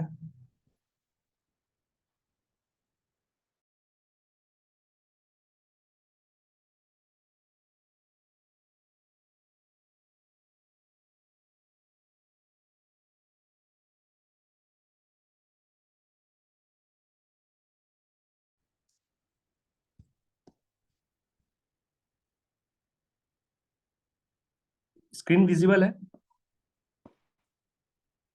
जी सर। तो क्या कह रहा था कि सोशियो इकोनॉमिक जो कास्ट सेंसस है 2011 वाले सेंसस के साथ ही हुआ था, पैरेलली कर दिया था गवर्नमेंट। डिफरेंस यही था कि इसको गवर्नमेंट पब्लिश नहीं करते, मैंने पब्लिकली सबका इंडिविजुअल हाउस होल्ड के बारे में कुछ नहीं बताता है, but socio economic caste census जो है वो ग्राम सभा जो है, ग्राम सभा जो है वो उसको पब्लिश करता है, ठीक है, ग्राम सभा जो है उसको पब्लिश करेगा कि जो भी कोई बताया है डाटा, जो भी कोई डाटा मैंने बताया हो इस सेंसस में, वो हर लोग, हर किसी को पता होना चाहिए। क्यों होता है वो बताऊंगा, अभी देखेंगे। पहले क्या बोला कि हम पॉवर्टी निकाल क्यों रहे थे, ताकि हम लोग हेड काउंट रेशियो काउंट कर सके कि कितने गरीब हैं, ठीक। फिर मकसद ये था कि सिर्फ निकाल लेना कि कितने गरीब है तो थोड़ी हो जाएगा, स्कीम भी डिस्ट्रीब्यूट करना है। तो एक तो पता चल गया कि ये लोग जो है बिलो पॉवर्टी लाइन वाले हैं, इनको तो बेसिक खाना तो मिलना चाहिए, राइट टू लाइफ है भाई, इनको खाना तो मिलना चाहिए, लेकिन इनका तो जरूरत और भी कुछ है ना। तो जो और भी कुछ जरूरत है गवर्नमेंट वो इसके थ्रू से 2011 के बाद से चेक कर रहा है, दे रहा है स्कीम, जो भी फैसिलिटीज है। Socio economic caste census different from the population census अगर देता है कि similar as a population census तो काट देना। और इस बार के लिए ओपीएससी के लिए सेंसस बहुत इंपॉर्टेंट है, क्योंकि ओपीएससी बाय डिफॉल्ट सेंसस से हमेशा क्वेश्चन पूछा है। लास्ट ईयर नहीं पूछा होगा, लेकिन 2015 से मैं देखा हूँ कि डेट पूछ रहा है, एक साल की सबसे पहला सेंसस कब हुआ था, ठीक है, फिर सीरियली मैंने सेंसस कब स्टार्ट हुआ ऐसे करके भी पूछा है वो। तो सेंसस इस बार के लिए बहुत इंपॉर्टेंट है, सेंसस बहुत इंपॉर्टेंट है। किस एस्पेक्ट में पढ़ोगे, किस टॉपिक में पढ़ोगे सेंसस मुझे नहीं पता, लेकिन इंडियन एक्सप्रेस कवर किया है डिटेल में, बहुत एक्सप्लेन पेज में, कभी 1-2 महीना पहले मैं ध्यान में था कि किया है। और क्यों सेंसस न्यूज में है, क्योंकि सेंसस का जो अभी स्टार्ट हो गया है, सेंसस गवर्नमेंट उसको ये करे 2026 में पब्लिश करने वाला है।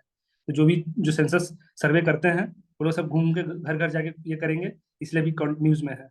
पूछेगा सेंसस से, कुछ भी पूछ सकता है, ओपीएससी का फेवरेट है सेंसस। तो अब इसमें क्या है, इस तरीके का जो सेंसस कराया उसमें गवर्नमेंट क्लियर कट बोला 3 तरीके का, कि एक वो लोग होंगे जो ऑटोमेटिकली इंक्लूड हो जाएंगे अगर उसमें मेंशन हो गए तो, poorest of the poor. Poorest of the poor कौन हुए, कि बिलो पॉवर्टी लाइन है, अब उसमें से जो सबसे गरीब होंगे, ठीक है, मैंने गैप निकाल दिए और उस गैप से नीचे जो भी हो गए, ठीक है, वो सबको काउंट कर लेगा। Poorest of the poor, Antyodaya, Antyodaya जो कॉन्सेप्ट था नहीं, कौन बोला अंत्योदया किसका कॉन्सेप्ट है? सर दीनदयाल उपाध्याय का, ठीक है, और गांधी जी भी बोलते थे लास्ट मैन स्टैंडिंग, अंत्योदया।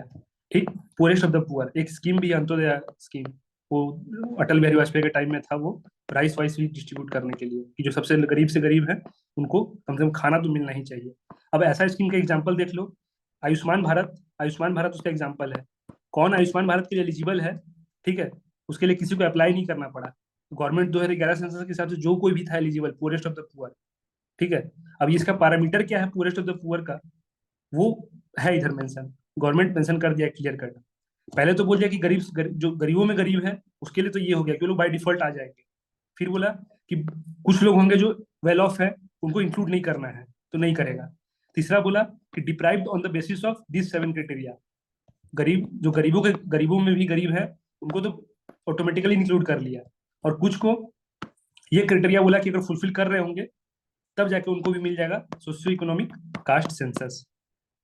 ठीक है, तुम पूछोगे कि इतना डिटेल में क्यों पढ़ना है, मैं बता रहा हूँ, इसलिए पढ़ना है क्योंकि ये पॉवर्टी चैप्टर है, और इसलिए भी पढ़ना है कि 2 क्वेश्चन मैटर करता है।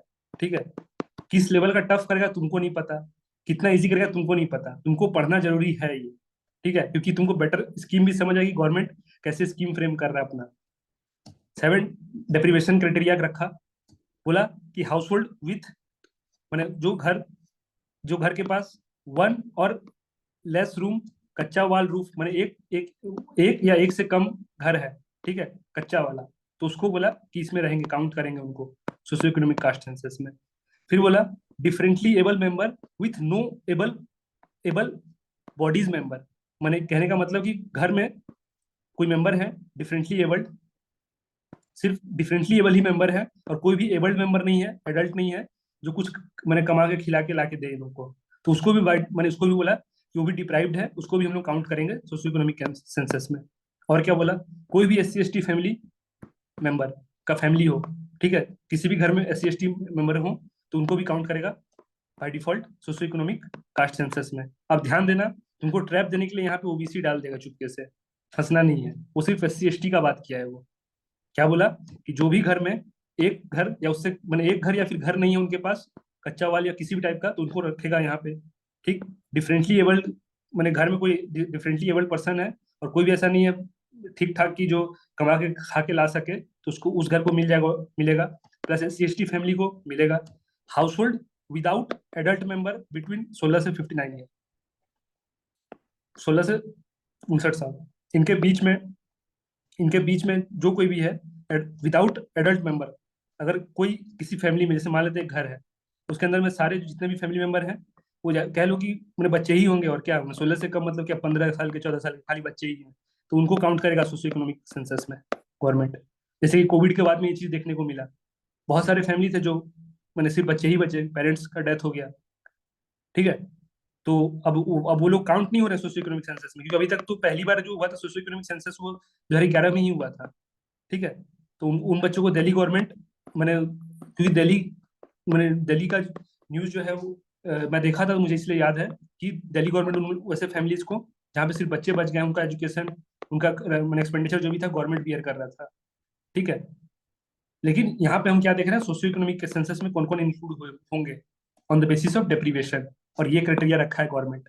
सातों का सातों याद रखना है क्या, मैं कह रहा हूँ कि 2 कैटेगरी में बांट लो, एक हाउस होल्ड जिनके पास ये सब चीज, यहाँ पे अगर ये चीज फुलफिल करते रहेंगे, और जिनके पास ये चीज नहीं रहेगा तो ये 4 चीज, क्या एडल्ट मेंबर नहीं है, या फिर एडल्ट मेंबर है but adult member between 16 to 59 year, without adult member 16 to 59 year but family headed by female, adult member कोई नहीं है 16 से 59 ईयर लेकिन लेडीज है, ठीक है, कोई लेडीज है फैमिली जो हेड कर रही है, तो उसको भी मिलेगा क्या, सोशियो इकोनॉमिक कास्ट सेंसस का फायदा। Literate adult above age 25 year, household without literate adult, जिस घर में कोई लिटरेट एडल्ट नहीं है 25 साल से ये बड़ा, तो उसको भी मिलेगा सोशियो इकोनॉमिक कास्ट सेंसस में कैटेगराइज होगा वो। और कौन, हाउस होल्ड विदाउट लैंड, जिसके पास घर ही नहीं, जमीन ही नहीं है, और अपना जिंदगी जो गुजारा कर रहा है किसी मैनुअल लेबर करके, तो उसको भी मिलेगा सोशियो इकोनॉमिक कास्ट सेंसस का ये एडवांटेज, या फिर उसको इंक्लूड करेगा गवर्नमेंट। ठीक है। List of socio economic caste census displayed publicly by Gram Sabha. ये क्यों कर रहा है गवर्नमेंट कि इन क्राइटेरिया में कोई अगर झूठ आके बोले तो कोई भी उसको जाके हाईलाइट कर सकता है। एनी वन कैन कॉन्टेस्ट, कोई भी कह सकता है कि नहीं आदमी झूठ बोला है, ये तो इसको तो नाम होना ही नहीं चाहिए। तो इससे गवर्नमेंट क्या किया, जो भी फेक एनरोल कर रहे हैं उनको टारगेट कर लेगा। ठीक है, तो इसलिए ये पब्लिकली पब्लिश होता है ये। लेकिन जो सेंसस होता है अपना, उसमें पब्लिकली पब्लिश नहीं होता है कि उस घर में इतने लोग हैं, ये लोग यहाँ पे पढ़ाई कर रहे हैं, इस लेवल का पढ़ाई कर रहे हैं। सेंसस में सब पूछेगा आके। तुम अगर अभी 1-1.5 साल के अंदर सब सेंसस वाले सब घूमते रहेंगे देखना। ठीक है, तो ये सब पूछता है, एनी वन कैन कॉन्टेस्ट। इसको यहाँ पे सोशियो इकोनॉमिक कास्ट सेंसस में जो भी अपना डाटा दे रहा है क्राइटेरिया फुलफिल कराने के लिए, उनको पूछा जाता है ये चीज। ठीक है। अभी इसी टाइप का सिमिलर एक रिसेंटली चल रहा है ईडब्ल्यूएस। ईडब्ल्यूएस का भी क्राइटेरिया बहुत सारा है। तुम ये फुलफिल करोगे, लैंड तुम्हारे पास इतना नहीं होना चाहिए, पेरेंट्स का इनकम, फिर तुम्हारे पास कोई जॉब नहीं होना चाहिए, इस टाइप का उस टाइप का बहुत सारा क्राइटेरिया है फुलफिल करने के लिए। तो ये government socio economic caste census को लेके चाहता गवर्नमेंट तो ये भी यूज कर सकता था socio economic caste census for the purpose of EWS. नहीं किया, अलग बात है।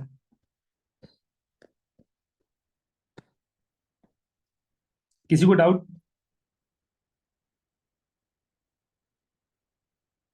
सर बिहार में अभी ऐसा कुछ चल रहा है, न्यूज़पेपर में आ वो रहा है। है स्पेशल इंटेंसिव रिवीजन, वो इलेक्शन का चल रहा है वो।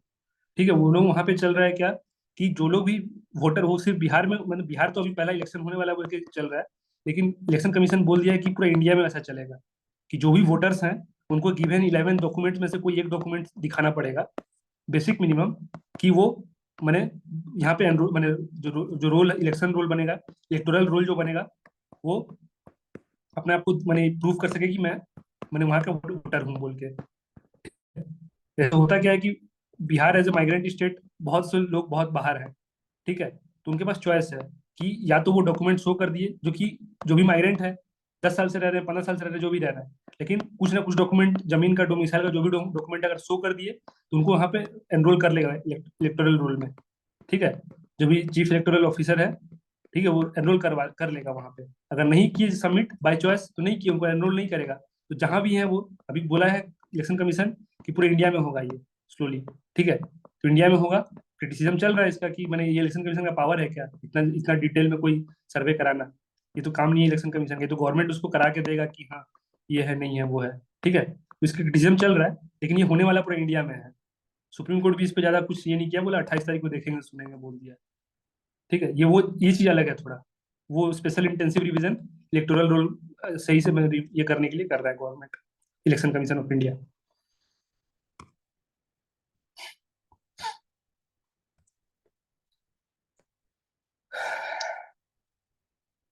ये वाला करो, यूपीएससी पूछा है।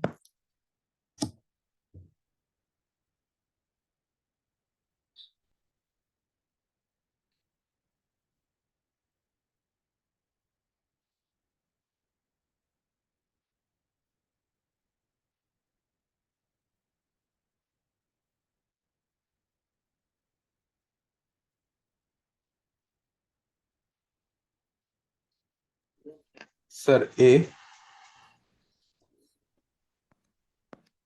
Option A sir. ठीक है, यही होगा आंसर, इजी है।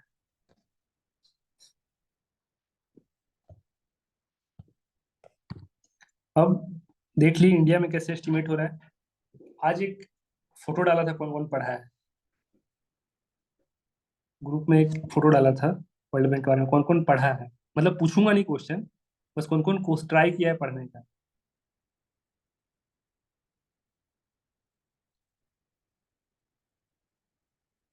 वो अभी 27 जून का ही था। ठीक है, 27 जून। जो उसका हेडलाइन में जो डाटा लिखा है ना, डाटा को रट लिए रहो, क्योंकि ओपीएससी हैबिचुअल ऑफेंडर है, वो पूछेगा डायरेक्ट फैक्ट कॉपी पेस्ट करेगा। क्यों करता है मैं दिखाऊंगा, क्यों करता है कॉपी पेस्ट। ठीक है, वो इंडिया लेवल पे हम देख लेंगे कैसे पॉवर्टी काउंट कर रहा था, बास्केट, पॉवर्टी लाइन का बास्केट, वैसे इंटरनेशनल लेवल पे वर्ल्ड बैंक फाइंड करता है। ठीक है, world bank poverty line find करता है, और उसी कॉन्टेक्स्ट में मैच वो फोटो डाला था, 27 जून का था। क्लासिफाइड कंट्रीज इनटू, जो भी वो फाइंड करता है पहले से वो कैटेगराइज कर देता है कि जो भी हाई इनकम रहेंगे on the basis of per capita income, ठीक है। ग्रॉस नेशनल इनकम पर per capita, gross national income क्या है, same to similar to GNP है, जीएनपी ही है ये, ठीक है। जो हम पढ़े थे जीएनपी जीडीपी, तो वही है GNP. Income from abroad plus India, जो भी होगा इनकम लेवल पे, प्रोडक्शन लेवल पे देखे थे जीएनपी, तो इनकम लेवल पे जब देखेंगे तो जीएनआई हो जाएगा, ग्रॉस नेशनल इनकम। लेकिन है वही कि फॉरेन से जो पैसा आया है, इंडिया से जो पैसा गया है, उसको प्लस माइनस करके, और इंडिया में जो इंडियन टेरिटरी में जो पैसा जनरेट हुआ है इनकम, उसको काउंट करके जीएनआई होता है वो। तो GNI per capita world bank पहले से दे दिया है, बोला कि जो कोई भी कंट्री $1200 से ज्यादा इनकम पर कैपिटा है, मैंने हर एक इंडिविजुअल के ये में है, तो उसको हम लोग काउंट करेंगे हाई इनकम कंट्रीज, ठीक है। इंडिविजुअल अगर $1200 से ज्यादा कमा रहा है मंथली, तो उसको हाई इनकम मैंने कंट्री बोलेंगे, हाई इनकम कंट्रीज बोलेंगे। वैसे ही मिडिल इनकम काउंट लिखा, फिर लो इनकम बोला। तो इंपॉर्टेंट यह है कि लो इनकम जरूरी है, ज्यादा जरूरी है जानना, लो इनकम। और मिडिल इनकम में भी लो मिडिल इनकम, माने low middle income countries, LMIC। वो जो तुमको पीडीएफ दिया उसमें शायद है मेंशन LMIC करके, ठीक है, लो मिडिल इनकम कंट्रीज। तो जो कोई भी $1500 से 600 के बीच में इनकम कर रहा होगा पर कैपिटा कंट्रीज, जो भी कंट्रीज, वो LMIC में आएंगे, इंडिया इसी में आता है, ठीक है। इंडिया का 2500 समथिंग के आसपास है, इंडिया का 2500 समथिंग आसपास है। 1500 से 600 लिखा हूँ, 1500 से 6000 होना था शायद, ठीक है। 1500 से 600 होगा, 6000 होगा ये, ठीक है। तो इंडिया का 2500 है, 2500 के आसपास है इंडिया का। तो इंडिया आता है किसमें, लो मिडिल इनकम में आता है, लो मिडिल इनकम कंट्रीज में आता है। ये कौन इसको डिफाइन किया है, वर्ल्ड बैंक, कि कौन सा कंट्री किस कैटेगरी में आएगा। जहाँ पे इंडिविजुअल 1200 से ज्यादा कमा रहे होंगे एवरेजली, हाई इनकम में आएंगे। इंडिया में $2500 के आसपास इंडिविजुअल का इनकम, $2500, हाँ, इंडिविजुअल इनकम का एवरेजली निकाला है गवर्नमेंट, सॉरी वर्ल्ड बैंक, और कह रहा है कि जो भी इसकी इस बीच में आएगा उसको हम लोग काउंट करेंगे उस कैटेगरी में। ये क्यों बता रहा हूँ दिखाऊंगा। लेकिन ये पर कैपिटा इनकम किस बेसिस पे निकाल रहा है, अब डॉलर में है, तो इंडिया में निकालेंगे तो कैसे करेंगे, ठीक है। दो चॉइस है निकालने के लिए, कि डॉलर है गया, जैसे इंडिया का है $2500, तो अब इसको किससे मल्टीप्लाई करेगा, ठीक है। दो चॉइस है, एक है मार्केट एक्सचेंज रेट, जो कि बताऊंगा ओपन इकोनॉमी पढ़ाऊंगा तब, और एक है तुम्हारा परचेजिंग पावर पैरिटी, ठीक है। दोनों में जैसे ये होता है अभी एट करंट अगर बात किया जाए तो 85 रुपीज है पर डॉलर 85 रुपीज है पर डॉलर, ठीक है। लेकिन परचेजिंग पावर पैरिटी पे जो भी पीडीएफ जो फोटो अपलोड किया हूँ इमेज ग्रुप में, उसमें देखना 20.6 लिखा हुआ है पर डॉलर, ठीक है। ये परचेजिंग पावर पैरिटी वहां पे भी बताऊंगा, अभी भी बता दे रहा हूँ क्या है ये। जैसे कि एक बास्केट होता है, जैसे कि तुम $1 लेके तुम इंडिया में कितना सामान खरीद सकते हो, कंपेयर टू $1 लेके तुम यूएसए में कितना खरीद पाओगे, ठीक है। तो ये कंपैरिजन है परचेजिंग पावर पैरिटी, पैरिटी करना परचेजिंग पावर, कि $1 को तुम $1 में कितना सामान खरीद सकते हो इंडिया में, ठीक है, कंपेयर टू, जैसे कि $1 में तुम वो जो भी कुछ खरीदे इंडिया में, तुम $1 में 20 रुपए का सामान खरीद सकते हो। जैसे जो तुम 20 रुपए में सामान खरीद सकते हो इंडिया में, वही तो यूएसए में तुम $1 में तुम खरीद पाओगे। ये है परचेजिंग पावर पैरिटी, ठीक है। तो परचेजिंग पावर पैरिटी पे कह रहा है काउंट करने के लिए, ना कि 85 रुपीज के साथ मल्टीप्लाई करने के लिए। डॉलर जो मार्केट एक्सचेंज रेट है वो सही पैरामीटर नहीं है बोल रहा है,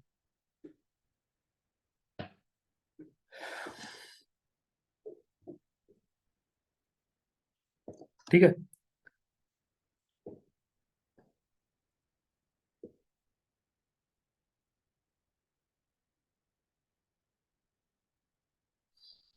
अब क्या है, क्लासिफाई कंट्री कर दिया है वर्ल्ड बैंक, क्लासिफाई कर दिया है।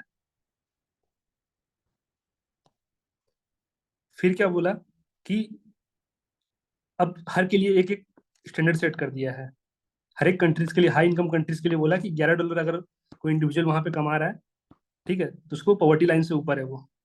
कोई भी इंडिविजुअल वहां पे उस कंट्री में, हाई इनकम कंट्रीज में $11 से ज्यादा कमा रहा है, कम कमा रहा है, तो वो बिलो पॉवर्टी लाइन है। जो पॉवर्टी लाइन जो बनाया है वर्ल्ड बैंक उसके नीचे आएगा।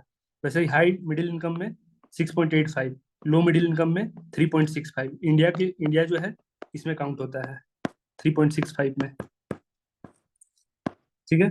इंडिया जो है 3.65 में काउंट होता है। At this India have 28% poverty. इस बेसिस पे जो जो पॉवर्टी लाइन बना है, पॉवर्टी लाइन बास्केट $3 $3.65, तो ये इसमें 28% पॉवर्टी है इंडिया में आज के डेट में। ठीक। LIC लो इनकम कंट्रीज उनके लिए क्या रखा गया है? 2.15। क्यों, कैसे निकाला गया? Level of poverty in a poorest countries of world. जो भी पुअरेस्ट कंट्रीज है वर्ल्ड में, पुअरेस्ट कंट्रीज, उनका जो मैंने एवरेज निकाला, सबसे पुअरेस्ट 5-15 कंट्री का एवरेज निकाला और बोला कि वहां पे जितना मैंने मिनिमम वहां का बास्केट लाइन निकाला और बोला कि इतना डॉलर वहां पे कमा रहे हैं, तो उसी को एवरेज रख दिया। बोला कि ये एक्सट्रीम पॉवर्टी का डेफिनेशन है कि अगर इससे कोई भी ज्यादा कमा रहा होगा, ठीक है, इससे ज्यादा कोई भी कमा रहा है, वो एक्सट्रीम पॉवर्टी में काउंट नहीं होगा। और यही एक्सट्रीम पॉवर्टी कीवर्ड जो है SDG गोल 1 में लिखा हुआ है कि we have to eradicate extreme poverty by 2030। ठीक है, एक्सट्रीम पॉवर्टी ध्यान देना। एक्सट्रीम पॉवर्टी उस कहाँ से आया? Extreme poverty low income countries है, लो इनकम कंट्रीज है, उसमें जो सबसे लास्ट में 15 कंट्रीज थे जो सबसे गरीब होंगे, जिनका इनकम जो होगा ये वाला, इस वाले में 15 कंट्रीज, सबसे लास्ट 15 कंट्री जो गरीबों का गरीब कंट्रीज है 15, उनका जो इनकम आ रहा है जो कुछ भी बास्केट में, उसको एवरेज निकाल के यहाँ पर लिख दिया है $2.15 एक्सट्रीम पॉवर्टी। और यही कीवर्ड एक्सट्रीम पॉवर्टी UN जो है SDG वाला में इसी को यूज कर रहा है। एक्सट्रीम SDG 1 में यही यूज हो रहा है, तो है इंपॉर्टेंट। ये सब भले याद मत रखो, ये सब कोई इतना इंपॉर्टेंट नहीं है, ये भी इंपॉर्टेंट नहीं है। बस इंडिया का याद रखना कि यहाँ फैक्ट लिखा हुआ है, मतलब कि याद करना नहीं है। मैं इसलिए कह रहा हूँ बार बार कि अटेंटिव होकर सुनोगे तो तुमको बहुत मेहनत कम करना पड़ेगा। मैं बोला कि ये सब फैक्ट याद नहीं रखना है, ठीक है, कौन लो मिडिल इनकम है, क्या है, नहीं है, मतलब नहीं है। मेन याद रखना है कि इंडिया क्या है, ठीक है, इंडिया क्या है, इंडिया क्या है, प्लस इंडिया का क्या है पॉवर्टी लाइन वर्ल्ड बैंक के हिसाब से, इंडिया किस कैटेगरी में लाई करता है, तो यहाँ पे काउंट लाई करता है। ये फैक्ट याद रखना, बाकी सबको भूल जाओ, देखो भी मत। और ये वाला फैक्ट याद रखना कि 2.15 एक्सट्रीम पॉवर्टी को डिफाइन करने के लिए UN यूज करता है SDG में। इरेडिकेट करना है कौन सा पॉवर्टी को? तो एक्सट्रीम पॉवर्टी को। तो कितना डॉलर होना चाहिए पर पर्सन? तो 2.15 पर पर्सन अगर एक्सपेंडिचर कंजम्पशन है तो उसको बोलेंगे कि पॉवर्टी लाइन से नीचे में है वो। सर वो जो आपने लिखा है वो वाला लो इनकम में जो इंडिया का मिडिल इनकम वाला मेंशन किया है। लो मिडिल इनकम ना ये?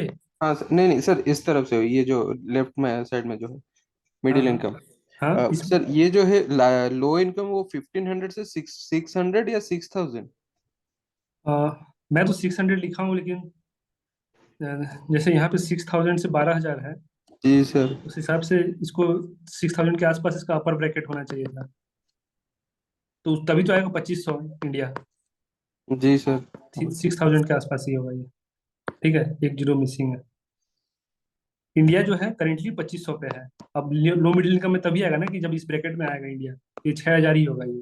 और क्योंकि ये जी सर। 6000 से 12000 जो है ये आएगा, और ये 12100 नहीं है, 12000 होगा इसका ये, हाँ, हाई इनकम वाला, ठीक है। तो तुमको भी यहाँ पे मेन जो याद रखना है एक्सट्रीम पॉवर्टी और इंडिया का क्या है डॉलर के हिसाब से, वर्ल्ड बैंक के हिसाब से, याद रखना है ये। तुम बहुत चीज तुमको ये सब चीज को भूल जाना, मतलब ये सब अननेसेसरी चीज मत करना। आ भी गया तो देखना कि कोई नहीं कर पाएगा, कट ऑफ इससे डिसाइड नहीं होगा। लेकिन तुमको ये नहीं पता है तो घर पे आके बेल्ट से मारना अपने आप को, ठीक है, क्योंकि कह रहा हूँ कि क्वेश्चन तुमको से बेसिक एक्सपेक्टेशन यही है कि तुमको इतना पता होना चाहिए दोनों कि एक्सट्रीम पॉवर्टी क्यों, किस बेसिस पे डिसाइड हो रहा है, ठीक है। ये हो गया, दो चीज बोला, एक क्लासिफाइड कर रहा है कंट्री पहला पहला लेवल पे, दूसरा लेवल पे ये भी बता दिया है कि हाई लेवल कंट्रीज का जो पॉवर्टी लाइन है ये है, मिडिल इनकम का ये है, हाई मिडिल इनकम का, लो मिडिल इनकम का ये है, वो भी डिफाइन कर दिया है। प्लस ये भी बोला है कि लो इनकम का ये है, और इसी को एक्सट्रीम पॉवर्टी बोल दिया है कि इससे अगर नीचे कोई भी है तो सबको एक्सट्रीम पॉवर्टी में काउंट करेंगे। और वही SDG 1 में जो है zero hunger, sorry zero poverty, तो उसमें इरेडिकेट करना है बाय 2030 यही एक्सट्रीम पॉवर्टी को, ठीक। अब आते हैं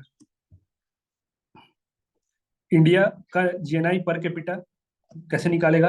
ग्रॉस नेशनल इनकम जो भी है, जो कि मैं बोला कि इनकम लेवल पे GNI बोलते हैं और प्रोडक्शन लेवल पे GNP बोलेंगे, ठीक, कंफ्यूजन मत होना। वहां पे मैं GNP कराया हूँ GDP के साथ।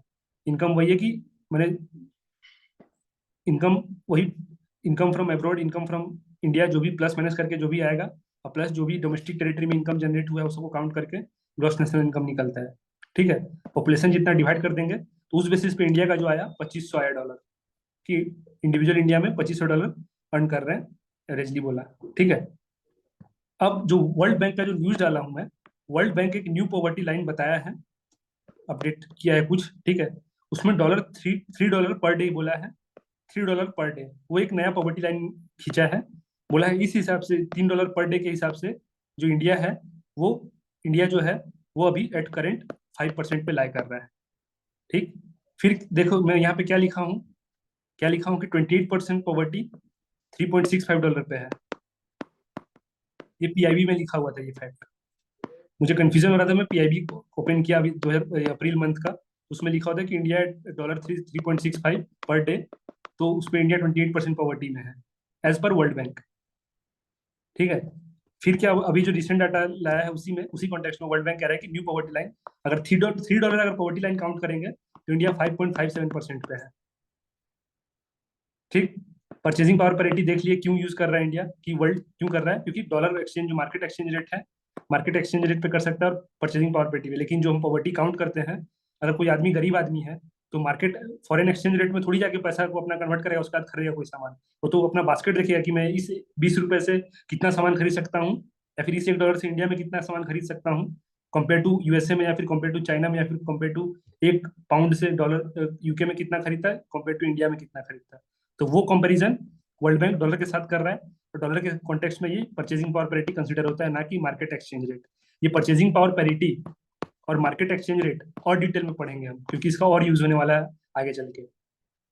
ठीक है, अभी बस खाली इतना हल्का सा रखो याद कि ये अलग रेट होता है, मार्केट एक्सचेंज रेट के हिसाब से अभी at present $1 equal to 85 rupees है, जो कि चेंज होते रहता है, वोलेटाइल है, और ये भी टाइम टू टाइम चेंज होते रहता है, ये भी परचेसिंग पावर पैरिटी भी चेंज होते रहता है। एट प्रेजेंट 20 रुपये 20.6 है, याद नहीं रखना है फैक्ट इतना, 0.6 ये वो 20 एवरेजली अप्रोक्स याद रखो ना 20। तो 62% if an Indian individual not is capable to consume इतना rupees per day is living in poverty, currently 0.5% decrease from 27% in, या उसी $3 के हिसाब से 27% था इंडिया, अभी 5.7% पे है एज पर वर्ल्ड बैंक। ये फैक्ट नहीं भी याद रखोगे, याद रखना बस एक चीज याद रखना कि 5.7% वर्ल्ड बैंक बोला है इंडिया में पॉवर्टी है एट द रेट क्या $3 पर डे। बस ये फैक्ट याद रखना, ये कॉपी पेस्ट उठ के आने वाला है, बता दे रहा हूं मैं। ठीक है, अब यहां तक सबको समझ आ रहा है? नंबर ज्यादा आ गया इसका मतलब ये नहीं कि सब कुछ याद ही कर लेना है। दो चीज इंडिया के कॉन्टेक्स्ट में और एसडीजी का बात आ गया तो वहां पे उस कॉन्टेक्स्ट में ध्यान देना कि एक्सट्रीम पॉवर्टी याद रखूंगा वाला वैल्यू, और इंडिया का क्या है वैल्यू वो याद रखूंगा। 3.65 लो मिडिल इनकम के लिए रेंज है, जो वर्ल्ड बैंक है अपना अभी रिसेंटली एक ड्रॉ किया है, बोला है कि $3 में इंडिया 5 अब वर्ल्ड बैंक का मन है, अब एग्जामिनर का भी मन है, कॉपी पेस्ट कर लेगा, तो वर्ल्ड बैंक एक पॉवर्टी लाइन खींचा और बोला कि $3 में इंडिया 5.7% पॉवर्टी तक पहुंचा है, मतलब इंडिया बहुत अच्छा परफॉर्म कर रहा है, ऐसा करके स्टेटमेंट दिया है वर्ल्ड बैंक। और गवर्नमेंट उसी चीज को हाईलाइट किया है अप्रैल में, और अपना ही पीठ थपथपाया कि देखो हम लोग पॉवर्टी के लिए कितना अच्छा काम कर रहा है।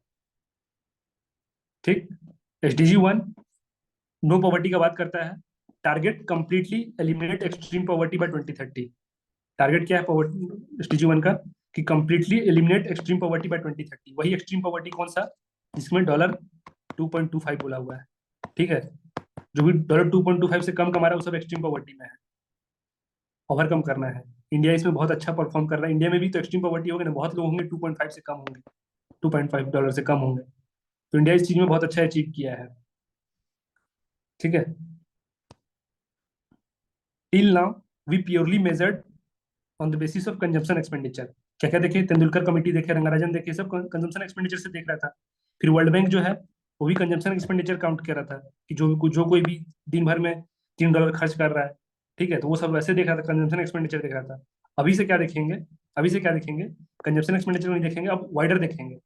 जो डेप्रीवेशन देखे ना, डेप्रीवेशन मैंने अब थोड़ा सा डायमेंशन ऑफ डेप्रीवेशन चेक करेंगे कि सिर्फ पैसा तो ये नहीं है ना पैरामीटर, कुछ और भी पैरामीटर था ऊपर में देखे थे ना, कि मनी जो पैरामीटर है वो क्वांटिफाइबल है, काउंट कर सकते हैं हम लोग, लेकिन कुछ अदर पैरामीटर भी है जिसको हम लोग एवरेजली वेटेड एवरेज करके कुछ काउंट करेंगे हम।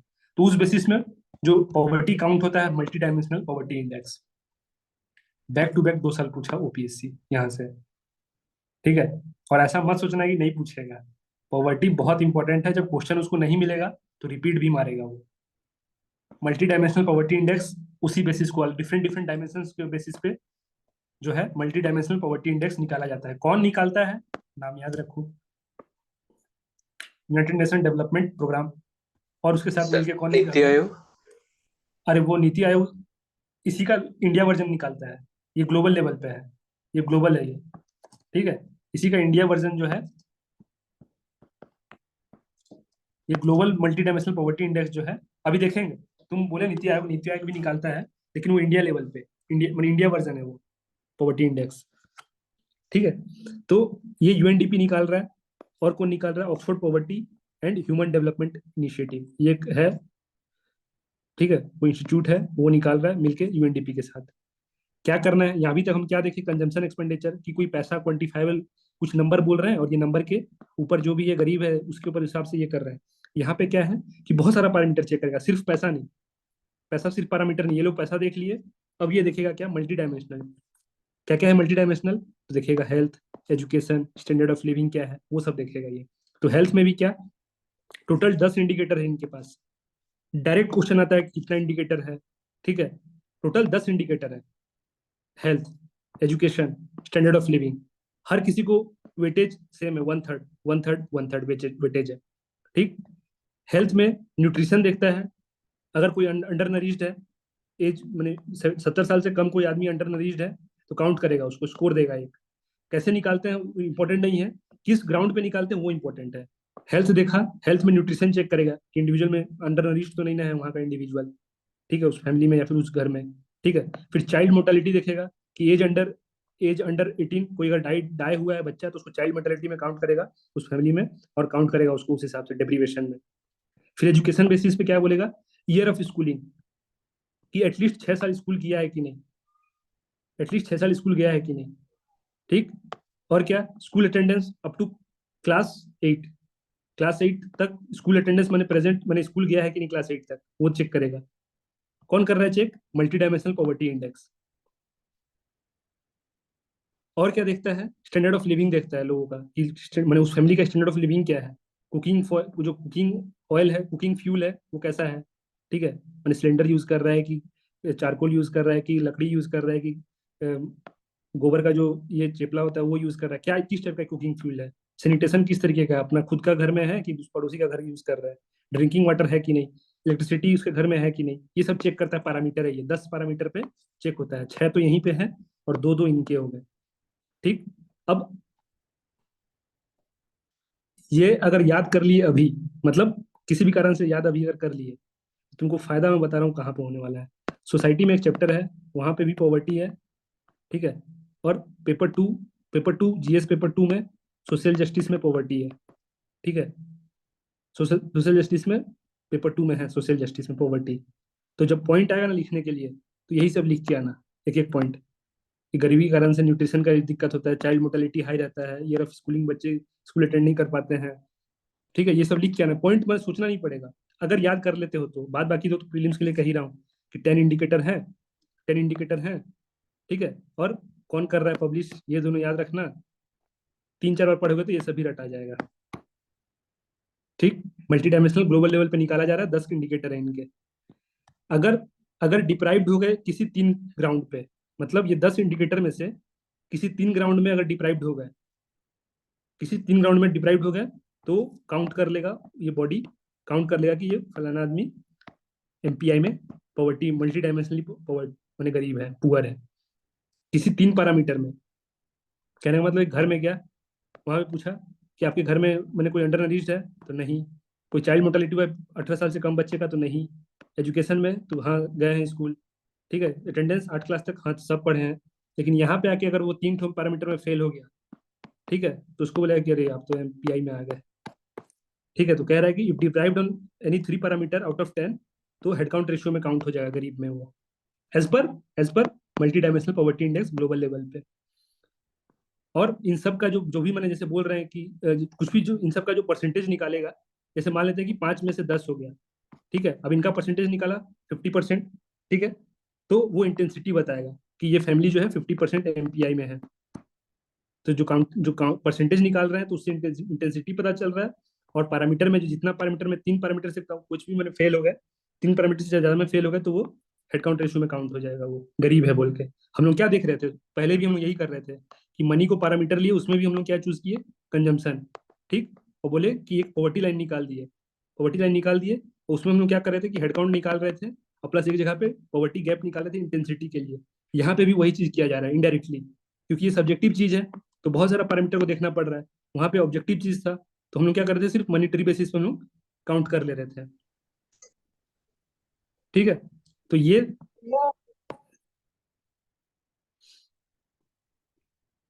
याद रखना कि 3 से 10, तीन में आउट ऑफ 3 पैरामीटर में अगर कोई 3 पैरामीटर में भी अगर डिफॉल्ट निकल गया, ठीक है, तो हाई काउंट माने हेड काउंट रेशियो में काउंट हो जाएगा वो फैमिली।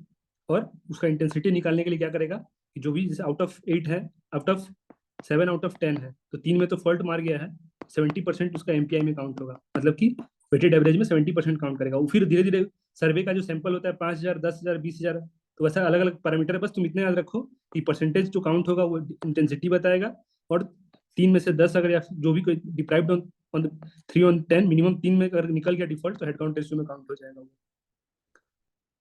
इंडिया का जो एमपीआई है, इंडिया का जो मैंने इंडिया लेवल पे जो एमपीआई निकालता है वो नीति आयोग निकालता है, ठीक है, नीति आयोग निकालता है। तो क्या इसी के जैसा निकालता है क्या? हाँ, ऑलमोस्ट इसी के जैसा निकालता है, बस खुद से अपना 2 ये एक्स्ट्रा रखे हुए हैं। वो 2 एक्स्ट्रा तुम याद कर लोगे तो तुम्हारा एक तीर में 2 निशाना हो जाएगा। जो मेथोडोलॉजी यूज करता है टफ है, नाम याद रखना, लेकिन अब कर रहा है नीति आयोग। और जो कि बोल रहा हूँ कि बार बार पॉवर्टी वगैरह ऐसा टॉपिक है जहाँ से कुछ भी आ सकता है, तुमको रेडी रहना है कुछ भी के लिए, तो ये वही कुछ भी है, ठीक है। कौन सा ये मेथोडोलॉजी नाम जो भी तुम प्रोनाउंस कर रहे हो तो याद रखे रहो कि नीति आयोग यूज करता है इंडिया के एमपीआई निकालने के लिए, ठीक है, यूज करता है। Take data from national family health survey, NSSO नहीं मार देना, अगर ऑप्शन में आएगा कि एनएसएसओ का डाटा यूज करता है क्या, नहीं, नेशनल फैमिली हेल्थ सर्वे का डाटा यूज करता है NITI Aayog. National family health सर्वे का डाटा यूज करता है, एनएसएसओ का डाटा यूज नहीं करता है, ये अंडर मिनिस्ट्री ऑफ हेल्थ आता है, ठीक है। और क्या, apart from global MPI it use 2 additional parameter. वो 2 पैरामीटर क्या है, 2 पैरामीटर क्या है, जो भी ये यूज कर रहा था अपना 10 पैरामीटर, उसमें 2 और जोड़ दो। क्या माने कि कोई एंटेनेटाल केयर क्या होता है कि प्रेगनेंसी से पहले केयर और प्रेगनेंसी के बाद वाला केयर, ठीक है, उस बेसिस पे भी गवर्नमेंट नीति आयोग चेक करता है कि कोई लेडीज जो है उसको मिला है कि नहीं कम से कम 2 चेकअप गवर्नमेंट हॉस्पिटल में या किसी प्राइवेट हॉस्पिटल में, ठीक है। कोई फैमिली है वो उसके पास बैंक अकाउंट है कि नहीं घर में किसी के पास, तो ये सब चेक करता है गवर्नमेंट नीति आयोग। तो ये 2 एक्स्ट्रा पैरामीटर है, ये 2 एक्स्ट्रा याद रखो, बाकी वो 10 तो याद रहेगा ही, हेल्थ, एजुकेशन और स्टैंडर्ड ऑफ लिविंग कैटेगरी में है, ठीक है। यहाँ पे जैसे वहां पे 10 में से 3 में निकल गया तो काउंट हो जाएगा हेड काउंट रेशियो में, वैसे यहाँ पे भी वही है, 1/3 33% के आसपास है तो हेड काउंट रेशियो में काउंट हो जाएगा, ठीक।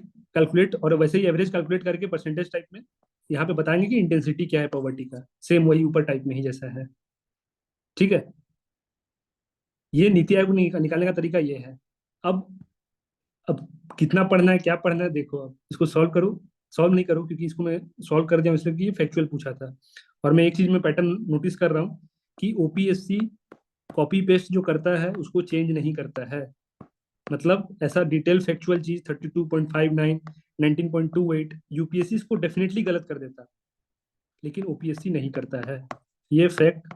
अब तुमको रिस्क लेना है लो, ठीक है, मैं तुमको जनरल ट्रेंड बता रहा हूँ मैं कि 13.5 crore people escaped from the multi dimensional poverty, सही बात। रूरल एरियाज में इतना पॉवर्टी से इतना हुआ है, सही बात। वो कॉपी पेस्ट किया है, ये प्योरली कॉपी पेस्ट किया है, सही रखा है, ठीक है।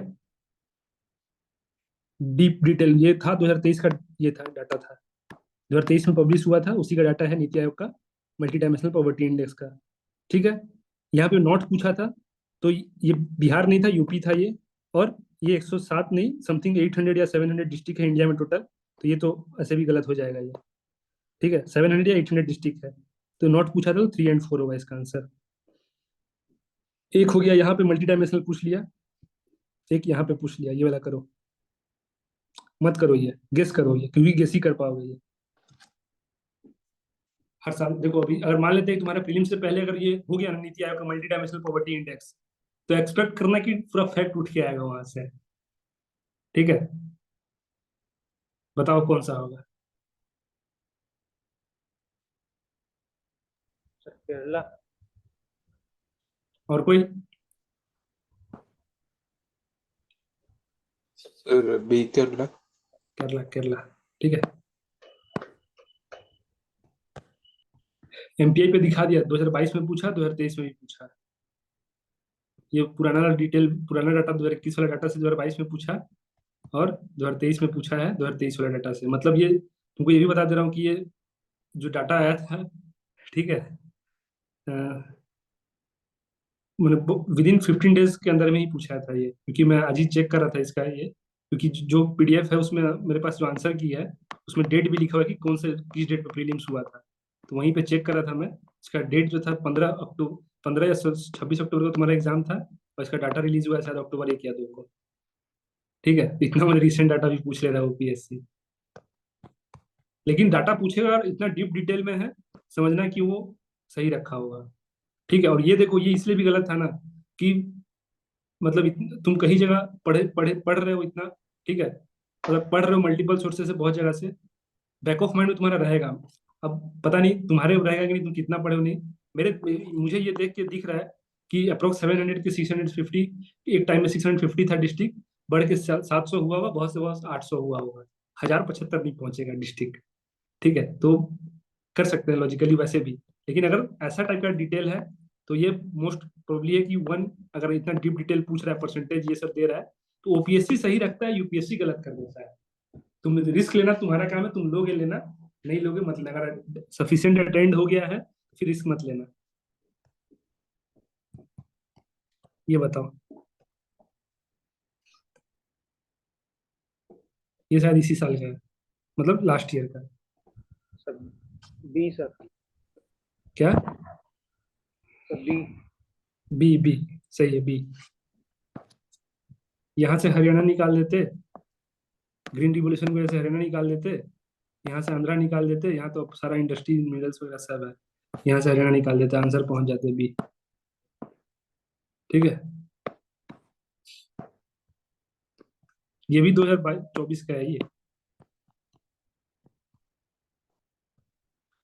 अभी तक किसी को कुछ डाउट?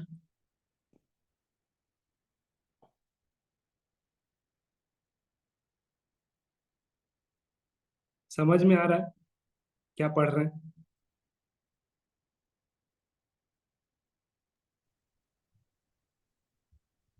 Yes, sir. जी सर। हाँ देखो, मैं फिर कह रहा हूँ कि इससे पहले तुम लक्ष्मीकांत इसलिए बहुत अच्छे से पढ़ रहे थे क्योंकि तुमको तुमको लक्ष्मीकांत एक दिख रहा था कि स्टूडेंट यहाँ से क्वेश्चन आ रहा है और आएगा भी। वैसे ही मैं दिखा रहा हूँ कि देखो ये पीडीएफ से क्वेश्चन ऑलमोस्ट देख रहे हैं, सारा सॉल्व हो रहा है। ठीक है, सॉल्व हो रहा है, तुमको उस लेवल पे भी मैंने पढ़ना होगा कि हाँ एटलीस्ट इतना करके जाता हूँ बेसिक मिनिमम, बाद बाकी आएगा तो किसी से होगा नहीं होगा अलग बात है, लेकिन इतना तुमको करके जाना पड़ेगा। और मैं क्यों कह रहा हूँ कि टफ पूछता है, ये देख लो, ऐसा यूपीएससी भी नहीं पूछ पाता। क्यों? क्योंकि इस टाइप का कॉन्सेप्ट वगैरह जो है ना, पर्टिकुलर जिसका ऑप्शनल वगैरह कुछ होगा, पॉवर्टी वगैरह इकोनॉमिक्स वगैरह का कुछ ऑप्शनल होगा, तो वहीं पे ये सब कॉन्सेप्ट वगैरह पूछेगा ये, कि concept of entitlement with respect to हूँ। ठीक है, सोशियोलॉजी वाले कर लेंगे, पीएसआर वाले कर लेंगे, इकोनॉमिक्स वाले कर लेंगे, बाकी लोग बैठ के देखेंगे कि अरे भाई ये क्या पूछ लिया, एंटाइटलमेंट, एंटाइटलमेंट क्या होता है। ठीक है, एंथ्रो वाले भी कर लेंगे इसको। ठीक है, लेकिन टफ है। तो ऐसा क्वेश्चन ओपीएससी पूछ रहा है, 2015 में पूछा है। पॉसिबिलिटीज है कि अगर कॉपी पेस्ट करना हुआ तो, अब मैं ये भी एक देख रहा हूँ कि ओपीएससी डायरेक्ट मैंने कॉपी पेस्ट पुराना ही क्वेश्चन को कर देता है। ठीक है, पुराना क्वेश्चन को कॉपी कर रहा है ओपीएससी भी, कॉपी पेस्ट कर रहा है, तो वो अपना यूपीएससी से भी कॉपी पेस्ट कर रहा है और ओपीएससी से भी कॉपी पेस्ट कर रहा है। तो तुमको याद रखना एंटरटेनमेंट कॉन्सेप्ट है क्या, बता देता हूँ। A person is poor when they lack entitlement to have basic goods even if those good exist in the economy. कहने का मतलब कि पर्सन के पास बेसिक इतना जरूर, माने इतना भी बेसिक्स नहीं है कि वो उन चीजों को हासिल कर ले जो उसके लिए बहुत बेसिक्स है। क्या? जैसे कि नौकरी, उसके पास जॉब नहीं है, कहीं इनकम नहीं है, कहीं से किसी तरह का बिजनेस नहीं है कि वो खुद करके कर ले, कि गवर्नमेंट का सपोर्ट नहीं, कि कोई फैमिली सपोर्ट नहीं है, कि कोई पड़ोसी का सपोर्ट नहीं है, अब हुआ क्या था, एग्जाम्पल ये एनालाइज कौन कर रहे थे, अमर्त्य सेन जो थे, वो बंगाल फेमाइन को एनालाइज किए 1943 में जो आया था। ठीक है, तो जो ब्रिटिशर्स लोग जो आंसर दिए थे, ब्रिटिशर्स लोग जो बोले थे कि आया इसलिए है क्योंकि शॉर्टेज हो गया था, दिस दैट कर दिए। तो इस बात से ये अपने आप को बोले कि नहीं ये बात गलत है, शॉर्टेज नहीं था, सब कुछ था अवेलेबल। ठीक है, लेकिन लोग के पास ही कैपेबिलिटी नहीं था कि उसको खरीद सके, इतना महंगा हो गया था सामान कि लोग खरीदने का लोग का औकात नहीं था, और बहुत ज्यादा लोग मरे थे उस समय बंगाल में। ठीक है, वार हुआ था तो फूड को जो मैंने खाना वगैरह था उसको एक्सपोर्ट भी किया था गवर्नमेंट। ठीक है, लड़ाई लड़ाई के लिए मैंने जो भी यहाँ सैनिक वगैरह थे उनके लिए खाना एक्सपोर्ट कर दिया था बंगाल से, और प्लस खाना था लेकिन लोगों के हाथ में उतना पैसा ही नहीं था कि उसको खरीद पाते। तो इसीलिए ये concept of entitlement, Amartya Sen क्या बोले कि लोगों के पास बेसिक जो गवर्नमेंट को जो है कैपेबिलिटी देना है, कैपेसिटी डेवलप करना है कि एटलीस्ट वो अपना इनकम जनरेट कर पाए, एटलीस्ट वो कोई किसी टाइप का बिजनेस कर पाए। ठीक है, और वो कैसे होगा, थ्रू गवर्नमेंट सपोर्ट और किसी किसी एक्सटर्नल सपोर्ट के थ्रू से ही होगा। ठीक है, अभी नीचे में देखेंगे कि ह्यूमन डेवलपमेंट का जो कॉन्सेप्ट आया तो उसमें अमर्त्य सेन बोले कैपेबिलिटी अप्रोच, कि कैपेबिलिटी डेवलप करना है इंडिविजुअल का। ठीक है, तो ये था तुम्हारा ओपीएससी पूछा था ये डिटेल में, ये थोड़ा डेप्थ में था ये। ठीक है, 3-4 ऑप्शन वाले ये इसको कर पाते, बाकी तुक्का मारने को तो मैंने, अगर ऐसा देख रहे हो नाम अतरंगी तो हमेशा ऐसा वेल नोन नाम ही मार के आना। अगर यहाँ पे कुछ ABCDXYZ नाम रहा तो गांधी जी रहते तो गांधी जी को मार के आते। ठीक है, तुमको ऐसा लग रहा होगा कि मैं लॉजिकल बात कर रहा हूँ, लेकिन ये काम करता है, तब काम करेगा जब तुम पढ़े हो और तुम रिस्क लेना जानते हो कि कैसे रिस्क लिया जाता है। उसके लिए बहुत, मैंने पहला अटेम्प्टर को तो मैं स्ट्रिक्टली मना करूँगा कि मत करना तुम। ठीक है, पहला अटेम्प्टर जो भी है मत करना, और सेकंड अटेम्प्टर पढ़े हो, अगर वेल अच्छे से पढ़े हो, कंटिन्यूटी रहा है पूरा पढ़ाई में, तो रिस्क लेना, पेपर वगैरह पढ़े हो तो रिस्क लेना ऐसा, क्योंकि तुम्हारा जो इनर कॉन्शियसनेस रहेगा कहीं ना कहीं पढ़े रहोगे, इतना पढ़ लेते हो 1-1.5 साल बहुत होता है यार, 1-1.5 साल। ह्यूमन डेवलपमेंट, ह्यूमन डेवलपमेंट देखेंगे, लास्ट ही टॉपिक है ये, लेकिन फैक्ट है, घबराना नहीं, फैक्ट है यहाँ भी। इस पीडीएफ को मैं कह रहा हूँ कि बार बार रिवाइज करना, और जैसे लक्ष्मीकांत को आइडियली मान के एकदम पढ़ते हो बार बार बार बार, वैसे इस चैप्टर को भी बार बार पढ़ना। यहाँ से 2 क्वेश्चन तुम सॉल्व करके आ रहे हो, मुझे पता है। जब खत्म होगा कोर्स तो आके पीडीएफ देखना यहाँ पे था कि नहीं वो चीज। ठीक है, कुछ करंट अफेयर अगर होगा आते रहेगा, कुछ मान लेते हैं डाटा भी गवर्नमेंट रिलीज कर दिया तो मैं डाल दूंगा, अगर प्रीलिम से पहले रहा, मैंने प्रीलिम से 1 महीना पहले अगर तक रहा तो मैं डाल दूंगा। ठीक है, उससे 1 महीना पहले मैं तुमको कंपाइल्ड पीडीएफ देने वाला हूँ।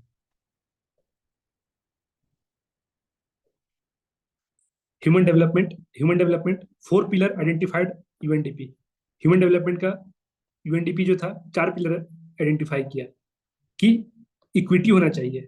ठीक है, ह्यूमन डेवलपमेंट के लिए इक्विटी होना जरूरी है, किसी को ज्यादा एडवांटेज देते किसी को कम एडवांटेज मिला, उससे क्या होगा कि ह्यूमन डेवलपमेंट प्रॉपरली नहीं हो पाएगा। जो भी कर रहे हैं वो लोग सस्टेनेबल होना चाहिए उनके लिए। ठीक, प्रोडक्टिव होना चाहिए, उनके पास एजुकेशन स्किल सब कुछ होना चाहिए कि वो प्रोडक्टिव काम कुछ कर सके। इंपावर, उनके पास चॉइस होना चाहिए कोई चीज चूज करने के लिए। पिलर है ये। अब ये पॉइंट, ये कीवर्ड देखने में सुनने में अच्छा लग रहा है, जो लोग मेंस दिए हो तुम रिलेट कर पा रहे होगे, ये सब तुम्हारे एक एक पॉइंट में अगर कीवर्ड रहेगा तुम्हारा आंसर कितना अच्छा लगेगा, जो लोग कोई भी मेंस दिए हो रिलेट कर पा रहे होगे। ठीक है, और पॉइंट ये सब कीवर्ड, ठीक, जब टेस्ट सीरीज लिखने बैठोगे मेंस का तो ये सब सिर्फ यही कीवर्ड को एक्सप्लेन करके आ जाओगे ना, ह्यूमन डेवलपमेंट में नंबर देगा। ठीक है, कुछ भी तुमको समझ नहीं आ रहा ह्यूमन डेवलपमेंट ने क्या पूछा है, मेरिट में यही 5 लिख के आ जाना कुछ भी। ठीक है, नंबर देगा वो खुद नहीं उसको उतना सुना होगा डिटेल में कि क्या है भाई, और सीक्वेंसली लगेगा उसको कि भाई तुम कुछ लॉजिकल पैटर्न में बता रहे हो कुछ, तो ये कीवर्ड मेंस के लिए भी काम आने वाला है तुमको। ठीक है, याद प्रीलिम्स के लिए नहीं आएगा, यूएनडीपी का 4 पिलर है, नहीं आएगा वो कौन सा 4 पिलर है, तो इक्विटी, सस्टेनेबिलिटी, प्रोडक्टिविटी, एम्पावरमेंट नहीं पूछेगा, बहुत हार्ड चांसेस है कि पूछेगा, लेकिन मेंस में काम आ जाएगा। 4 पिलर है, 4 अप्रोच ऐसे ह्यूमन डेवलपमेंट को लेके जो पढ़ा जाता है। इनकम तो जानते हैं कैसे इनकम ह्यूमन डेवलपमेंट के लिए, अभी तक तो वही कर रहे थे। ठीक है, कि किसी का इनकम है तो एक्सपेंड कंजम्पशन कर रहा है उसी इनकम से, तभी तो हम लोग पॉवर्टी लाइन निकाल रहे थे कंजम्पशन से। जैसे 7,000 कोई कमा रहा है तो 5,000 कंज्यूम कर रहा है, तो इनकम है तभी तो कंज्यूम कर रहा है 5,000 का। उसी पैरामीटर में तो हम लोग कह रहे थे कि जो 1,000 से ज्यादा कमाएगा, कम कमाता है वो गरीब है, या फिर $2.5 से कम कमा रहा है तो उसको एक्सट्रीम पॉवर्टी कह रहे थे। किस बेसिस पे कह रहे थे, कुछ इनकम कमा रहा है और उस पर कंज्यूम कर रहा है वो, तो इस बेसिस पे ह्यूमन डेवलपमेंट देखा जाता है कि कौन पर कैपिटा, जो जीएनआई पर कैपिटा देखे, gross national income per capita, वो इसी पे था ह्यूमन डेवलपमेंट देखा जा रहा है कि उस कंट्री में कितना ह्यूमन डेवलपमेंट है on the basis of income. ये तो कॉमन सेंस है। वेलफेयर, गवर्नमेंट कितना एक्सपेंडिचर कर रहा है उस पर भी डिपेंड करता है ह्यूमन डेवलपमेंट। कि गवर्नमेंट जितना ज्यादा खर्च करेगा उतना ज्यादा ह्यूमन डेवलपमेंट होगा। बेसिक नीड्स 4 अप्रोच एक बेसिक नीड्स वाला अप्रोच है, वो ILO देता है कि कह रहा है कि इन 6 चीजों में अगर कोई चीज मैंने कोई कंट्री अगर ये है तो उसका ह्यूमन डेवलपमेंट इंडेक्स अच्छा है बोलेगा। Health, education, food, water supply, sanitation, housing. अब तुम मुझे बताओगे एक एक स्कीम इन सब से। हेल्थ पे बताओ एक स्कीम इंडियन गवर्नमेंट का। आयुष्मान भारत। आयुष्मान भारत। एजुकेशन पे? सर्व शिक्षा अभियान। ठीक है, फूड पे बताओ। Mid day meal. पीएम पोषण। हाँ, मिड डे मील अच्छा है। फिर NFSA सुने हो, नेशनल फूड सिक्योरिटी एक्ट, जो राशन देता है उसमें NFSA में। वाटर सप्लाई को लेके? अमृत जल। वाटर सप्लाई को लेके क्या बोले? सर अमृत जल अमृत प्रधानमंत्री जल, जल जीवन, जल या जीवन फिर हर घर नल। ठीक है, सैनिटेशन को लेके? स्वच्छ भारत। हाउसिंग को लेके? प्रधानमंत्री इंदिरा आवास। पीएम जय। अब समझे कहाँ से हो रहा है सब? गवर्नमेंट बैठ के यही सब देख रहा है कि क्या करेंगे तो ह्यूमन डेवलपमेंट इंप्रूव होगा। ये सब पॉइंट तुम्हारा वहां पे जनरेट होगा एग्जाम हॉल में। जब तुम मेंस लिखोगे तब इसका वैल्यू समझोगे कि क्या है ये। ठीक है, कैपेबिलिटी अप्रोच भी है ह्यूमन डेवलपमेंट इंप्रूव करने का, जहाँ पे फिर अमर्त्य सेन आ जाएंगे। वो क्या कह रहे हैं कैपेबिलिटी अप्रोच, कि तुम इंडिविजुअल को इतना तुम कैपेबल बना दो कि वो खुद से अपना गरीबी मिटा सके। तो कैसे इंप्रूव कराओगे उसका ये? उसको बस हल्का सा सपोर्ट दो। ठीक है, जैसे मैंने है तो बहुत इनका जो मैंने अमर्त्य सेन का एक जस्टिस है, इनके हिसाब से जस्टिस क्या होता है। ठीक है, वो डिबेट चलता है बहुत बड़ा। तो ये कह रहे हैं कि कुछ नहीं, इतना समझ लो कि तुम इंडिविजुअल का कैपेबिलिटी इंप्रूव कर दो, बाकी वो खुद खरीद के खा लेगा सामान। ठीक है, तो कैपेबिलिटी अप्रोच, अगर किसी को इंडिविजुअल को अगर तुम ह्यूमन डेवलपमेंट इंडेक्स बढ़ाना चाहते हो तो उसका कैपेबिलिटी इंप्रूव कर दो, वो बाकी खुद कैपेबल ये हो जाएगा, वो खुद को अपने आप को इंप्रूव कर लेगा। वो कैपेबिलिटी अप्रोच बोलते हैं इसको।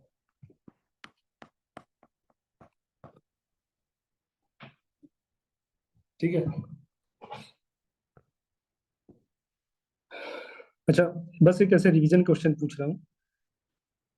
किसी को याद है कि इंडिया का INDC क्या था? क्या था वो पूछे सुने इंडिया नहीं। का इंडिया का जो फाइनल ऑफिशियल INDC जो इंडिया कमिट किया 2023 में, वो क्या है? 3 था, इतना हिंट दे रहा हूँ, 3 था। क्वांटिफाइबल INDC 3 था इंडिया का, जो एनवायरनमेंट में हम पढ़े थे। 3 किसी को याद है? सर वो कुछ 40% 40% पुराना वाला था, रिकॉल करो। 50% अपना एनर्जी जो है कंजम्पशन वो नॉन रिन्यूएबल सोर्स से ये करेगा। ठीक है, और कार्बन सिंक अपना बढ़ाने वाला था इंडिया 3.5 तक बाय 2030। ठीक है, और एक था तुम्हारा सबसे पहला वाला था,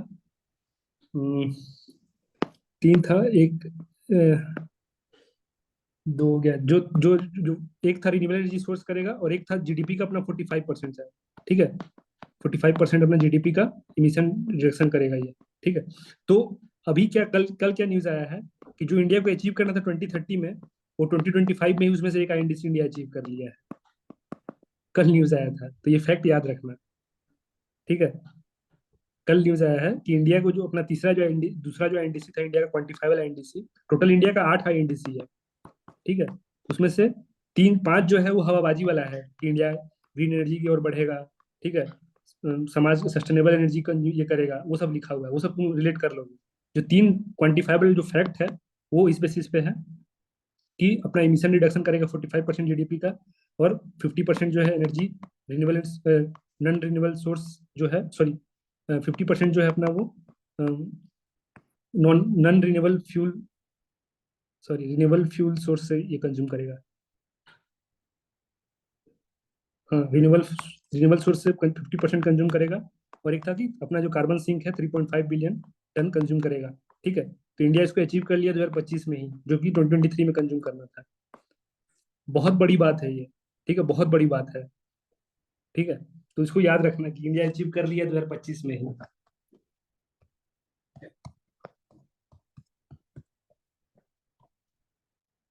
यूएनडीपी ह्यूमन डेवलपमेंट रिपोर्ट। अब ह्यूमन डेवलपमेंट रिपोर्ट जो है वो 5 इंडेक्सेस दिखाता है यूएनडीपी का। 5 इंडेक्स पब्लिश करेगा ये यूएनडीपी।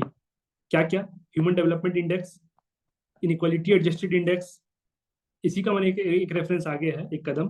फिर जेंडर डेवलपमेंट इंडेक्स, फिर इसी से एक कदम आगे जेंडर इनइक्वालिटी इंडेक्स, और फिर ये तो हम देख ही लिए multiple poverty dimension, multi dimensional poverty index, ये देख लिए हम। 5 करता है ह्यूमन डेवलपमेंट को ये करने के लिए, गॉज करने के लिए यूएनडीपी, उसमें से 4 अभी देखेंगे, 4 अभी देखेंगे। फैक्ट है, तुम भाग नहीं सकते, कुछ चीजों में जहाँ पे लॉजिक है वहां पे लॉजिक है, जहाँ पे फैक्ट तुमको ये रखना ही पड़ेगा। दिखाऊंगा क्वेश्चन, देख लो, क्वेश्चन भी है। एचडीआई, अमर्त्य सेन और महबूब उल हक ये पाकिस्तान के थे, नोबेल प्राइज विनर थे। ये भी इंडिया के हैं, नोबेल प्राइज विनर है ये भी, अमर्त्य सेन। ठीक।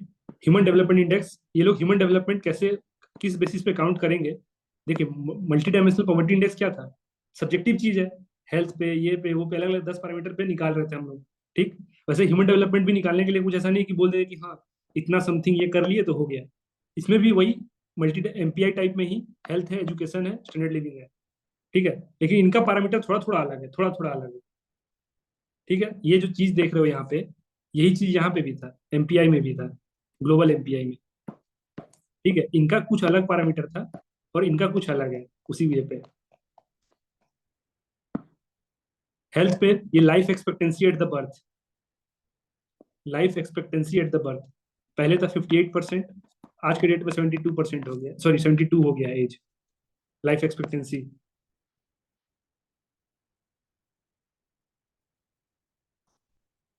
Education, expected year of schooling of an adult less than 25 year, कि कुछ मैंने एज 25 साल से जो कम है उसके लिए कुछ पर्टिकुलर एज ग्रुप बोला है। वो मीन ईयर ऑफ स्कूलिंग की टोटल मैंने जितने भी पॉपुलेशन है उसमें मीन ईयर ऑफ स्कूलिंग कुछ निकाल के कुछ क्राइटेरिया रखा है। ये क्या है, फैक्ट बेसिस पे रट लो, क्योंकि इतना सब कुछ किस तरीके से निकाला जा रहा है वो सब उतना नहीं पूछता है वो एग्जाम में, तुमसे बस स्टेटमेंट ही पूछेगा कि हेल्थ के ग्राउंड पे क्या कह रहा है। तो life expectancy at birth, child mortality के बारे में बात कर रहा है, लाइफ एक्सपेक्टेंसी एट बर्थ कह रहा है। ठीक है, बर्थ के समय में कितना लोग बच्चे जिंदा रह पा रहे हैं, तो उस पर हेल्थ देख रहा है वो, human development index.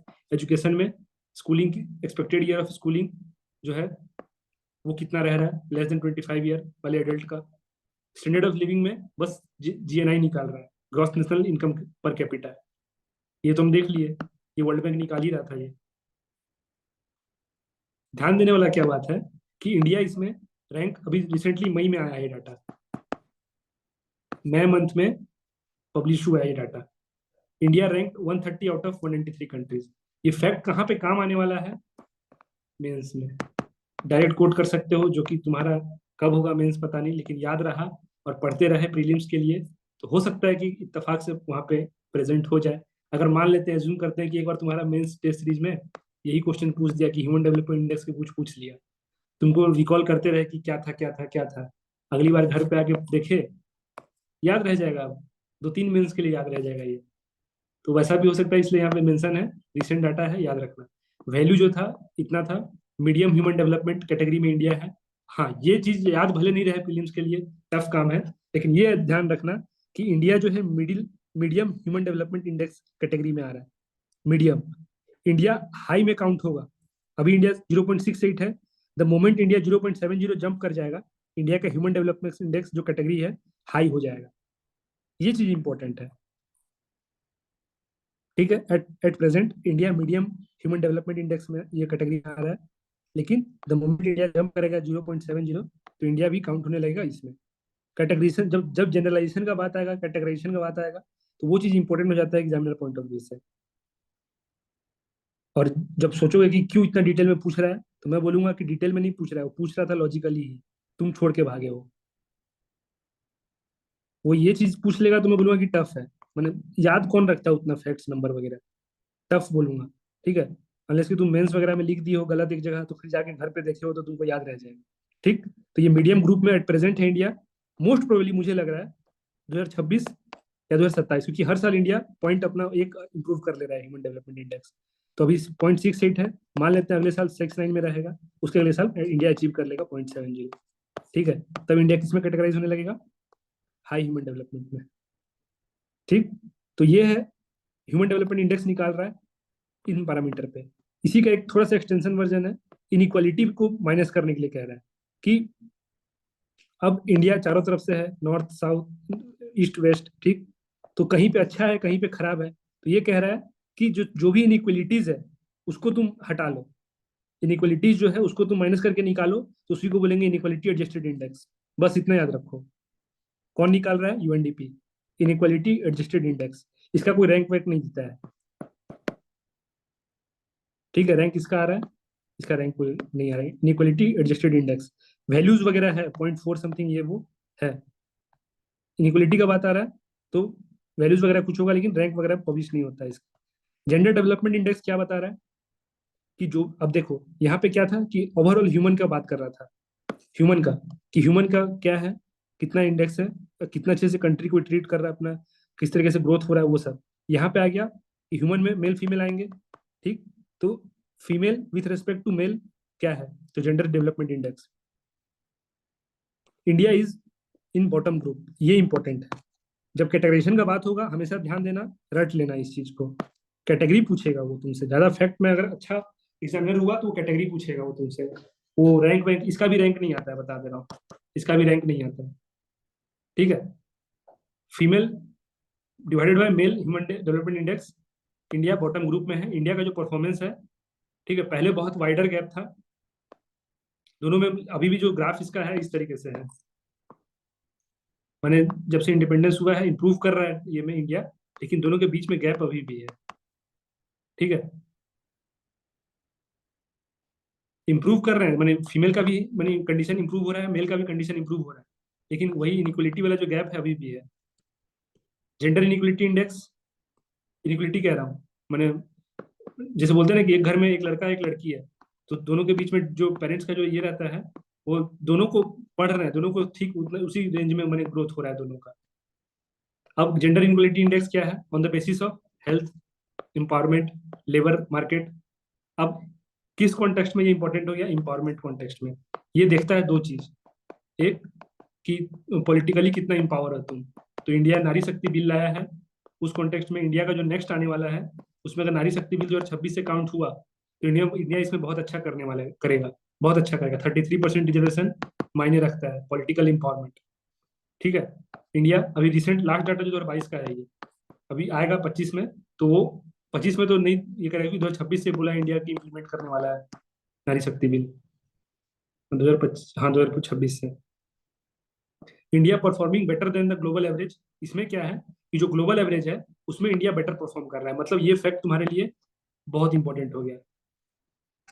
Global average से इंडिया अच्छा कर रहा है, जैसे बाकी कंट्री लोग माने इनइक्वलिटी रह रहा है जेंडर में, लेकिन इंडिया बाकी कंट्री ग्लोबली जो एवरेज, ग्लोबली जो ये है उस लेवल में इंडिया बाकी एवरेज कंट्री से सबसे अच्छा। इसका ग्राफ कैसा होगा कि अगर ग्लोबल लेवल पे ये चल रहा है, ठीक है, मैंने ये है इंप्रूव कर रहे हैं इनइक्वलिटी अपना अपना, तो इंडिया इनको, इनइक्वलिटी इंडेक्स हमेशा जब भी आएगा तो ये कम की ओर बढ़ेगा, जीरो की ओर भागेगा।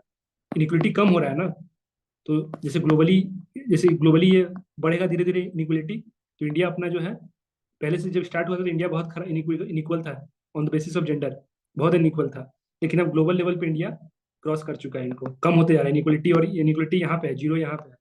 इंडिया धीरे धीरे अपने को कम कर रहा है ग्लोबल एवरेज, यही ग्राफ बनाया हुआ है तुम्हारा इसका, ये में global development index, global inequality index में। तो ये पॉइंट याद रखना कि India performing better than the global average, बहुत इंपॉर्टेंट है, बता रहा हूँ मैं।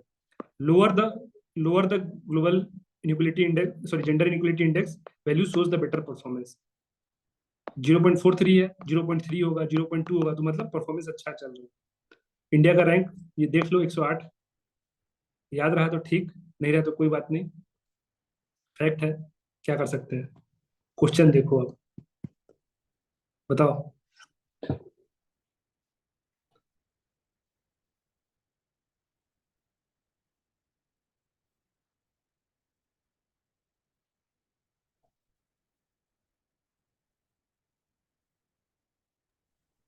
Sir 1 and 2।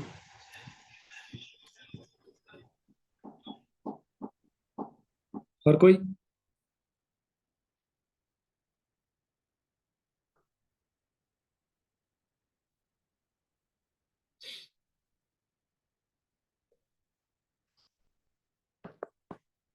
मॉर्बिडिटी नहीं था।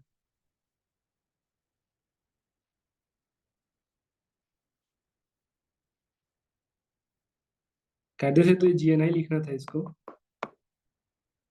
लेकिन ठीक है, चलेगा। चलेगा इसलिए कि चलेगा तो नहीं, क्योंकि वो क्लियर कट लिखा है कि GNI यूज होता है यहाँ पे।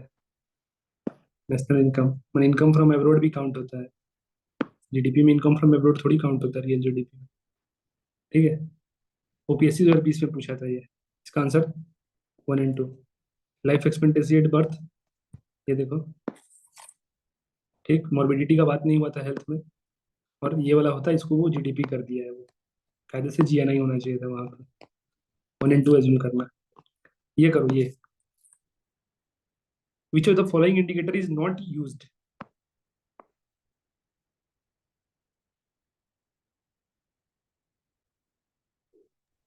Sir D.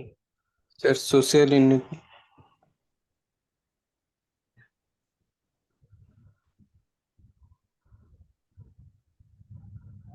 मुझे मैंने जितना आंसर पॉलिटी और एनवायरनमेंट में दे रहे थे उससे बहुत कम आंसर दे रहे हो तुम लोग इकोनॉमी में।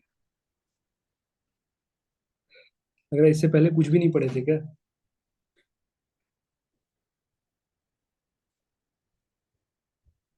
नहीं पढ़े थे तो कोई बात नहीं, आगे से अच्छे से पढ़ लेना इसको, क्योंकि मेन तो प्रीलिम्स निकालना है। गेस करो इसका आंसर, दो मुझको, एक ही लोग आंसर दिया है कोई। Social D sir. Inequality. D D D होगा। ये तो देखिए, एजुकेशन था, ट्रायंगल जो बनाया हूँ, हेल्थ है, एजुकेशन है, एजुकेशन, पर कैपिटा इनकम था स्टैंडर्ड ऑफ लिविंग में, ये भी है, लाइफ एक्सपेक्टेंसी हेल्थ में था। ठीक है, 2022 में पूछा है। ये करो, which one of the following educational development indicator is currently used by UNDP?